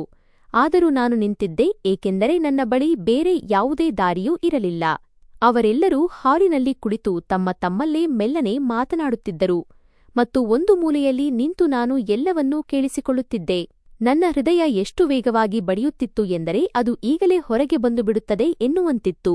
ನನ್ನ ಉಸಿರು ಕೂಡ ನಿಂತು ಹೋಗುತ್ತಿದೆ ಎಂದು ನನಗೆ ಅನ್ನಿಸುತ್ತಿತ್ತು, ಏಕೆಂದರೆ ಈಗ ಮಾತು ನನ್ನ ಬಗ್ಗೆ ನಡೆಯಲಿದೆ ಎಂಬ ಅಂದಾಜು ನನಗಾಗಿತ್ತು. ಅಷ್ಟರಲ್ಲಿ ಚಿಕ್ಕಮ್ಮನ ಖಾಲಾಪತಿ ಸ್ವಲ್ಪ ಮುಂದೆ ಬಾಗಿ ಕೇಳಿದರು, ಈಗ ಈ ಹುಡುಗಿಯನ್ನು ಏನು ಮಾಡಬೇಕು? ಇವಳು ಎಲ್ಲಿಗೆ ಹೋಗುತ್ತಾಳೆ? ಈ ಮಾತನ್ನು ಕೇಳಿ ನನ್ನ ಹೃದಯವೇ ಕುಸಿದು ಹೋದಂತಾಯಿತು. ನಾನೊಬ್ಬ ಮನುಷ್ಯಳಲ್ಲ, ಬದಲಾಗಿ ಯಾವುದೋ ಒಂದು ವಸ್ತು, ಅದರ ಬಗ್ಗೆ ಜನರು ಹೀಗೆ ಕುಳಿತು ತೀರ್ಪು ನೀಡುತ್ತಿದ್ದಾರೆ ಎಂದು ನನಗೆ ಅನ್ನಿಸಿತು. ನನಗೆ ಬಹಳ ಬೇಸರವಾಯಿತು, ಆದರೆ ನಾನು ಏನನ್ನೂ ಮಾತನಾಡಲು ಸಾಧ್ಯವಿರಲಿಲ್ಲ. ನಾನು ಕೇವಲ ಮೌನವಾಗಿ ನಿಂತು ಎಲ್ಲವನ್ನೂ ಕೇಳಿಸಿಕೊಳ್ಳುತ್ತಿದ್ದೆ. ಆಗ ಹಳ್ಳಿಯ ಚೌಧರಿಜಿ ತಮ್ಮ ಗಂಭೀರ ಧ್ವನಿಯಲ್ಲಿ ಹೇಳಿದರು, ಇದರಲ್ಲಿ ಯೋಚಿಸುವಂತದ್ದು ಏನಿದೆ? ನಾವು ಇವಳನ್ನು ರಿಹಾನ್ನ ಮನೆಗೆ ಕಳುಹಿಸೋಣ. ಇವಳ ಅಪ್ಪನ ಬಳಿ ಇರುವ ಎಲ್ಲಾ ಆಸ್ತಿ ಮತ್ತು ಹಣದ ಮೇಲೆ ರಿಹಾನ್ನ ಕಣ್ಣಿದೆ ಮತ್ತು ಹೇಗಿದ್ದರೂ ಅವನು ಬಹಳ ದಿನಗಳಿಂದ ಇದೆಲ್ಲವನ್ನೂ ತನ್ನ ಹೆಸರಿಗೆ ಮಾಡಿಕೊಳ್ಳಬೇಕೆಂದು ಬಯಸುತ್ತಿದ್ದಾನೆ. ಹಾಗಾಗಿ ಈ ಹುಡುಗಿ ಅಲ್ಲಿಗೆ ಹೋಗುತ್ತಾಳೆ. ಇದನ್ನು ಕೇಳಿ ನನ್ನ ಕಾಲ ಕೆಳಗಿನ ನೆಲವೇ ಜರಿದಂತಾಯಿತು. ರಿಹಾನ್ನ ಹೆಸರನ್ನು ಕೇಳಿದ ತಕ್ಷಣವೇ ನನಗೆ ಭಯವಾಗತೊಡಗಿತು, ಏಕೆಂದರೆ ಅವನು ಎಂತಹ ಮನುಷ್ಯ ಎಂದು ನನಗೆ ತಿಳಿದಿತ್ತು. ಹಳ್ಳಿಯಲ್ಲಿ ಅವನ ಬಗ್ಗೆ ಯಾರೂ ಒಳ್ಳೆಯ ಮಾತನಾಡುತ್ತಿರಲಿಲ್ಲ. ಅವನು ಬಹಳ ಕಠಿಣ ಮತ್ತು ದುರಾಸೆಯ ಮನುಷ್ಯ ಎಂದು ನಂಬಲಾಗಿತ್ತು. ಮತ್ತು ಒಂದು ವೇಳೆ ನನ್ನನ್ನು ಅವನ ಮನೆಗೆ ಕಳುಹಿಸಿದರೆ ನನ್ನ ಜೀವನ ಇನ್ನೂ ಹೆಚ್ಚು ಕಷ್ಟಕರವಾಗುತ್ತದೆ ಎಂದು ನನಗೆ ಅನ್ನಿಸಿತು. ನಾನು ಒಳಗೊಳಗೆ ನಡುಗುತ್ತಿದ್ದೆ. ಆಗ ಇದ್ದಕ್ಕಿದ್ದಂತೆ ನನ್ನ ಚಿಕ್ಕಪ್ಪ ತಮ್ಮ ಜಾಗದಿಂದ ಎದ್ದು ನಿಂತರು. ಅವರ ಕಣ್ಣುಗಳಲ್ಲಿ ಒಂದು ವಿಭಿನ್ನವಾದ ಹೊಳಪಿತ್ತು. ಏನೋ ಯೋಚಿಸಿ ಅವರು ಎದ್ದು ನಿಂತಂತಿದ್ದರು. ಅವರು ಹೇಳಿದರು, ಒಂದು ವೇಳೆ ನೀವು ಆಸ್ತಿಯ ಬಗ್ಗೆ ಮಾತನಾಡುತ್ತಿದ್ದರೆ ನನ್ನದು ಒಂದು ಷರತ್ತು ಇದೆ. ಎಲ್ಲವರೂ ಅವರ ಕಡೆಗೆ ನೋಡಲಾರಂಭಿಸಿದರು ಮತ್ತು ಹಾಲಿನಲ್ಲಿ ಕೆಲವು ಕ್ಷಣಗಳ ಕಾಲ ಸ್ಮಶಾನ ಮೌನ ಆವರಿಸಿತು. ನಂತರ ಚಿಕ್ಕಪ್ಪ ಹೇಳಿದರು, ಮಾಹಿಯ ಮದುವೆಯನ್ನು ನನ್ನ ಮಗನೊಂದಿಗೆ ಮಾಡಬೇಕೆಂದು ನಾನು ಬಯಸುತ್ತೇನೆ. ಇದನ್ನು ಕೇಳಿ ನನ್ನ ಹೃದಯ ಇನ್ನೂ ಜೋರಾಗಿ ಬಡಿಯಲು ಶುರುಮಾಡಿತು. ಇದೆಲ್ಲವೂ ಇಷ್ಟು ಬೇಗ ಹೇಗೆ ನಡೆಯುತ್ತಿದೆ ಮತ್ತು ನನ್ನೊಂದಿಗೆ ಏನಾಗಲಿದೆ ಎಂದು ನನಗೆ ಅರ್ಥವಾಗುತ್ತಿರಲಿಲ್ಲ. ಚಿಕ್ಕಪ್ಪನಿಗೆ ಸಮೀರ್ ಎಂಬ ಒಬ್ಬ ಮಗ ಮತ್ತು 2 ಹೆಣ್ಣು ಮಕ್ಕಳಿದ್ದರು. ಸಮೀರ್ ನಗರದಲ್ಲಿ ವಾಸವಾಗಿದ್ದನು, ಓದಿದವನಾಗಿದ್ದನು ಮತ್ತು ತನ್ನನ್ನು ತಾನು ಬಹಳ ವಿಭಿನ್ನ ಎಂದು ಭಾವಿಸುತ್ತಿದ್ದನು. ನಾನು ಅವನನ್ನು ಕೆಲವು ಬಾರಿ ಮಾತ್ರ ನೋಡಿದ್ದೆ. ಅವನು ಯಾವಾಗಲೂ ಸ್ವಲ್ಪ ಅಹಂಕಾರದಂತೆ ಕಾಣಿಸುತ್ತಿದ್ದನು. ಚಿಕ್ಕಪ್ಪನ ಮಾತನ್ನು ಕೇಳಿ ಚೌಧರಿಜಿ ಅವರ ಮುಖದಲ್ಲಿ ಸಂತೋಷ ಮೂಡಿತು. ಅವರು ತಕ್ಷಣವೇ ಹೇಳಿದರು, ಹೌದು, ಇದು ಸರಿಯಾಗಿದೆ. ಇದು ಅತ್ಯುತ್ತಮ ಹಾದಿ. ನೀನು ನಿನ್ನ ಮಗನ ಮದುವೆಯನ್ನು ಮಾಹಿಯೊಂದಿಗೆ ಮಾಡಿಸು ಮತ್ತು ಪ್ರತಿಯಾಗಿ ಅವಳ ಎಲ್ಲಾ ಆಸ್ತಿಯನ್ನು ನಿನ್ನ ಹೆಸರಿಗೆ ಮಾಡಿಕೊಡಲಾಗುವುದು. ನಾಳೆ ಪಂಚಾಯಿತಿಯಲ್ಲಿ ಎಲ್ಲರ ಮುಂದೆ ಈ ವಿಷಯವನ್ನು ನಿರ್ಧರಿಸಲಾಗುವುದು ಮತ್ತು ಎಲ್ಲರ ಸಮ್ಮುಖದಲ್ಲಿ ಎಲ್ಲಾ ಭೂಮಿ ಹಾಗೂ ಹಣವನ್ನು ನಿನ್ನ ಹೆಸರಿಗೆ ವರ್ಗಾಯಿಸಲಾಗುವುದು. ಇದನ್ನು ಕೇಳಿ ಚಿಕ್ಕಪ್ಪನ ಮುಖದಲ್ಲಿ ಒಂದು ವಿಚಿತ್ರವಾದ ನಗು ಮೂಡಿತು. ಅವರಿಗೆ ಮೊದಲಿನಿಂದಲೂ ಬೇಕಾಗಿದ್ದದ್ದು ಈಗ ಸಿಕ್ಕಂತಾಯಿತು. ಈಗ ನನಗೆ ಸಂಪೂರ್ಣವಾಗಿ ಅರ್ಥವಾಯಿತು. ಅವರಿಗೆ ನನ್ನ ಬಗ್ಗೆ ಚಿಂತೆಯಿಲ್ಲ ಎಂದು. ಅವರಿಗೆ ಕೇವಲ ನನ್ನ ತಂದೆಯ ಆಸ್ತಿ ಮತ್ತು ಹಣದ ಮೇಲೆ ಮಾತ್ರ ಆಸೆಯಿತ್ತು. ಅವರೆಲ್ಲವನ್ನೂ ತಮ್ಮ ಹೆಸರಿಗೆ ಮಾಡಿಕೊಳ್ಳಲು ನಾನು ಕೇವಲ ಒಂದು ಮಾರ್ಗವಾಗಿದ್ದೆ ಅಷ್ಟೇ. ಸ್ವಲ್ಪ ಸಮಯದ ನಂತರ ಎಲ್ಲರೂ ಅಲ್ಲಿಂದ ಎದ್ದು ಹೋದರು ಮತ್ತು ನಾನು ಅಲ್ಲೇ ನಿಂತುಬಿಟ್ಟೆ. ನನ್ನ ಹೃದಯ ಬಹಳ ಭಾರವಾಗಿತ್ತು ಮತ್ತು ನನ್ನ ಮೆದುಳಿನಲ್ಲಿ ಹಲವಾರು ಪ್ರಶ್ನೆಗಳು ಓಡುತ್ತಿದ್ದವು. ನನ್ನ ಜೀವನದೊಂದಿಗೆ ಏನಾಗುತ್ತಿದೆ ಎಂದು ನನಗೆ ತಿಳಿಯುತ್ತಿರಲಿಲ್ಲ. ನಾನು ಬಯಸಿದರೂ ಏನನ್ನೂ ಮಾಡಲು ಸಾಧ್ಯವಾಗುತ್ತಿರಲಿಲ್ಲ. ನಾನು ಕೇವಲ ಒಂದು ಮೂಲೆಯಲ್ಲಿ ಕುಳಿತು ಮೌನವಾಗಿ ಅಳಲು ಶುರುಮಾಡಿದೆ. ನನ್ನ ಬಳಿ ಈಗ ಏನೂ ಉಳಿದಿಲ್ಲ ಎಂದು ನನಗೆ ಅನ್ನಿಸುತ್ತಿತ್ತು. ನನ್ನ ಮನೆಯೂ ಇಲ್ಲ, ನನ್ನವರೂ ಇಲ್ಲ, ಮತ್ತು ಈಗ ನನ್ನ ಜೀವನದ ತೀರ್ಪನ್ನು ಯಾರೋ ಬೇರೆಯವರು ಮಾಡುತ್ತಿದ್ದಾರೆ. ಸ್ವಲ್ಪ ಸಮಯದ ನಂತರ ಚಿಕ್ಕಪ್ಪ ತಮ್ಮ ಮನೆಗೆ ಹೋದರು ಮತ್ತು ಅಲ್ಲಿಗೆ ಹೋಗಿ ಈ ವಿಷಯವನ್ನು ತಮ್ಮ ಮಗ ಸಮೀರ್ಗೆ ತಿಳಿಸಿದರು. ಸಮೀರ್ ಇದನ್ನು ಕೇಳಿದ ತಕ್ಷಣ ಕೋಪದಿಂದ ಹುಚ್ಚನಾದನು. ಅವನು ಏರಿದ ಧ್ವನಿಯಲ್ಲಿ ಹೇಳಿದನು, ನೀವು ಎಂತಹ ಮಾತನಾಡುತ್ತಿದ್ದೀರಿ? ನಾನು ಯಾವುದೋ ಹಳ್ಳಿಯ ಹುಡುಗಿಯೊಂದಿಗೆ ಹೇಗೆ ಮದುವೆಯಾಗಲು ಸಾಧ್ಯ ಮತ್ತು ನನಗಾಗಿ ಈ ನಿರ್ಧಾರವನ್ನು ತೆಗೆದುಕೊಳ್ಳಲು ನೀವು ಯಾರು? ನಾನು ಈ ಮದುವೆಯನ್ನು ಖಂಡಿತವಾಗಿಯೂ ಮಾಡಿಕೊಳ್ಳುವುದಿಲ್ಲ. ಅವನ ಧ್ವನಿಯಲ್ಲಿ ಕೋಪ ಸ್ಪಷ್ಟವಾಗಿ ಎದ್ದು ಕಾಣುತ್ತಿತ್ತು. ಅವನು ಬಹಳ ಅಸಮಾಧಾನಗೊಂಡಿದ್ದನು. ಅವನು ಮುಂದೆ ಹೇಳಿದನು, ಒಂದು ವೇಳೆ ನೀವು ನನ್ನ ಮೇಲೆ ಒತ್ತಡ ಹೇರಿದರೆ ನಾನು ಈ ಮನೆಯನ್ನು ಬಿಟ್ಟು ಹೋಗುತ್ತೇನೆ ಮತ್ತು ಮತ್ತೆಂದೂ ಹಿಂತಿರುಗಿ ಬರುವುದಿಲ್ಲ. ಅವನು ನೇರವಾಗಿ ನಿರಾಕರಿಸಿದನು. ಆದರೆ ಚಿಕ್ಕಪ್ಪ ಅವನ ಒಂದು ಮಾತನ್ನೂ ಕೇಳಲಿಲ್ಲ. ಅವರು ಕಠಿಣ ಧ್ವನಿಯಲ್ಲಿ ಹೇಳಿದರು, ಈ ಮದುವೆ ನಡೆದೇ ತೀರುತ್ತದೆ ಮತ್ತು ಅದೇ ಹುಡುಗಿ ಈ ಮನೆಗೆ ಬರುತ್ತಾಳೆ. ನಿನಗೆ ಏನು ಮಾಡಬೇಕೋ ಅದನ್ನು ಮಾಡಿಕೋ. ಇದನ್ನು ಕೇಳಿ ಸಮೀರ್ ಇನ್ನೂ ಹೆಚ್ಚು ಕೋಪಗೊಂಡನು. ಅವನು ಹೇಳಿದನು, ನೀವು ನನ್ನ ಮೇಲೆ ಬಲವಂತ ಮಾಡಲು ಸಾಧ್ಯವಿಲ್ಲ. ಒಂದು ವೇಳೆ ನೀವು ಹಾಗೆ ಮಾಡಿದರೆ ಅದರ ಪರಿಣಾಮವನ್ನು ನೀವು ಅನುಭವಿಸಬೇಕಾಗುತ್ತದೆ. ಆದರೆ ಚಿಕ್ಕಪ್ಪನಿಗೆ ಯಾವುದೇ ಭಯವಿದ್ದಂತೆ ಇರಲಿಲ್ಲ. ಅವರು ಏನನ್ನೂ ಮಾತನಾಡದೆ ಮತ್ತು ಕೇಳಿಸಿಕೊಳ್ಳದೆ ಅಲ್ಲಿಂದ ಹೊರಟು ಹೋದರು ಮತ್ತು ಸಮೀರ್ ಕೋಪದಿಂದ ಅಲ್ಲೇ ನಿಂತುಬಿಟ್ಟನು. ಇನ್ನೊಂದೆಡೆ ನಾನು ನನ್ನ ಕೋಣೆಯಲ್ಲಿ ಕುಳಿತು ಇದೆಲ್ಲವನ್ನೂ ಯೋಚಿಸುತ್ತಿದ್ದೆ. ನನ್ನ ಹೃದಯ ಬಹಳ ಗಾಬರಿಗೊಂಡಿತ್ತು. ನನ್ನ ಜೀವನ ನನ್ನ ಕೈಯಿಂದ ಜಾರಿಹೋಗಿದೆ ಮತ್ತು ಇನ್ನು ಮುಂದೆ ಏನೇ ನಡೆದರೂ ಅದು ನನ್ನನ್ನು ಕೇಳದೆಯೇ ನಡೆಯುತ್ತದೆ ಎಂದು ನನಗೆ ಅನ್ನಿಸುತ್ತಿತ್ತು. ಏನು ಮಾಡಬೇಕೆಂದು ನನಗೆ ತಿಳಿಯುತ್ತಿರಲಿಲ್ಲ. ನಾನು ಯಾರ ಬಳಿ ಸಹಾಯ ಕೇಳಲಿ? ಏಕೆಂದರೆ ನನ್ನವರು ಅಂತ ಯಾರೂ ಇರಲಿಲ್ಲ. ನಾನು ಕೇವಲ ಒಬ್ಬಂಟಿಯಾಗಿದ್ದೆ ಮತ್ತು ಪ್ರತಿಯೊಬ್ಬರೂ ನನ್ನ ಬಗ್ಗೆ ತಮ್ಮ ಇಚ್ಛೆಯಂತೆ ನಿರ್ಧಾರ ತೆಗೆದುಕೊಳ್ಳುತ್ತಿದ್ದರು. ನನ್ನ ಹೃದಯದಲ್ಲಿ ಬಹಳ ಭಯವಿತ್ತು ಮತ್ತು ನಾನು ಪದೇ ಪದೇ ಇದನ್ನೇ ಯೋಚಿಸುತ್ತಿದ್ದೆ. ನಿಜವಾಗಿಯೂ ನಾನು ನನ್ನನ್ನು ಒಪ್ಪಿಕೊಳ್ಳಲು ಇಷ್ಟಪಡದ ಆ ಹುಡುಗನನ್ನೇ ಮದುವೆಯಾಗಬೇಕೇ? ಅಥವಾ ನನ್ನ ಜೀವನದಲ್ಲಿ ಇನ್ನೂ ಹೆಚ್ಚಿನ ಕಷ್ಟಗಳು ಬರಲಿವೆಯೇ? ನಾನು ಪದೇ ಪದೇ ಇದನ್ನೇ ಯೋಚಿಸುತ್ತಿದ್ದೆ. ನಿಜವಾಗಿಯೂ ನಾನು ನನ್ನನ್ನು ಒಪ್ಪಿಕೊಳ್ಳಲು ಇಷ್ಟಪಡದ ಆ ಹುಡುಗನನ್ನೇ ಮದುವೆಯಾಗಬೇಕೇ? ಅಥವಾ ನನ್ನ ಜೀವನದಲ್ಲಿ ಇನ್ನೂ ಹೆಚ್ಚಿನ ಕಷ್ಟಗಳು ಬರಲಿವೆಯೇ? ನಾನು ಸುಮ್ಮನೆ ಕುಳಿತಿದ್ದೆ. ನನ್ನ ಕಣ್ಣುಗಳಿಂದ ಕಣ್ಣೀರು ಹರಿಯುತ್ತಲೇ ಇತ್ತು ಮತ್ತು ನನ್ನ ಬಳಿ ಯಾವುದೇ ಉತ್ತರವಿರಲಿಲ್ಲ.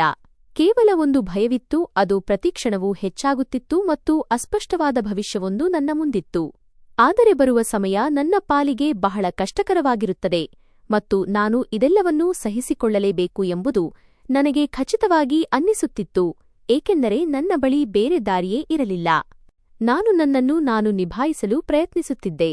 ಆದರೆ ಒಳಗಿನಿಂದ ನಾನು ಸಂಪೂರ್ಣವಾಗಿ ಕುಸಿದು ಹೋಗಿದ್ದೆ ಮತ್ತು ನನ್ನ ಧ್ವನಿ ಎಲ್ಲಿಯೋ ಕಳೆದು ಹೋಗಿದೆ ಹಾಗೂ ಈಗ ಯಾರೂ ನನ್ನ ಮಾತನ್ನು ಕೇಳುವವರಿಲ್ಲ ಎಂದು ನನಗೆ ಅನ್ನಿಸುತ್ತಿತ್ತು.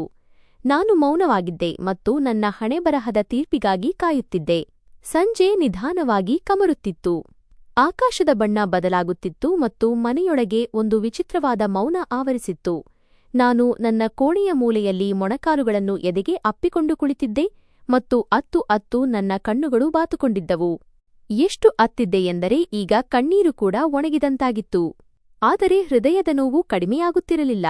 ಪ್ರತಿಕ್ಷಣವೂ ನನ್ನ ಜೀವನವನ್ನು ನನ್ನಿಂದ ಕಿತ್ತುಕೊಳ್ಳಲಾಗಿದೆ ಎಂದು ಅನ್ನಿಸುತ್ತಿತ್ತು. ಅಷ್ಟರಲ್ಲಿ ಬಾಗಿಲ ಬಳಿ ಸಣ್ಣ ಸದ್ದು ಕೇಳಿಸಿತು ಮತ್ತು ನಾನು ತಲೆ ಎತ್ತಿ ನೋಡಿದಾಗ ಚಿಕ್ಕಮ್ಮ ಖಾಲಾ ನಿಂತಿದ್ದರು. ಅವರ ಮುಖ ಬಹಳ ಉದಾಸವಾಗಿತ್ತು ಮತ್ತು ಕಣ್ಣುಗಳಲ್ಲಿ ಕಣ್ಣೀರು ಸ್ಪಷ್ಟವಾಗಿ ಕಾಣಿಸುತ್ತಿತ್ತು. ಅವರು ನಿಧಾನವಾಗಿ ನನ್ನ ಬಳಿ ಬಂದು ನನ್ನ ಪಕ್ಕದಲ್ಲಿ ಕುಳಿತರು.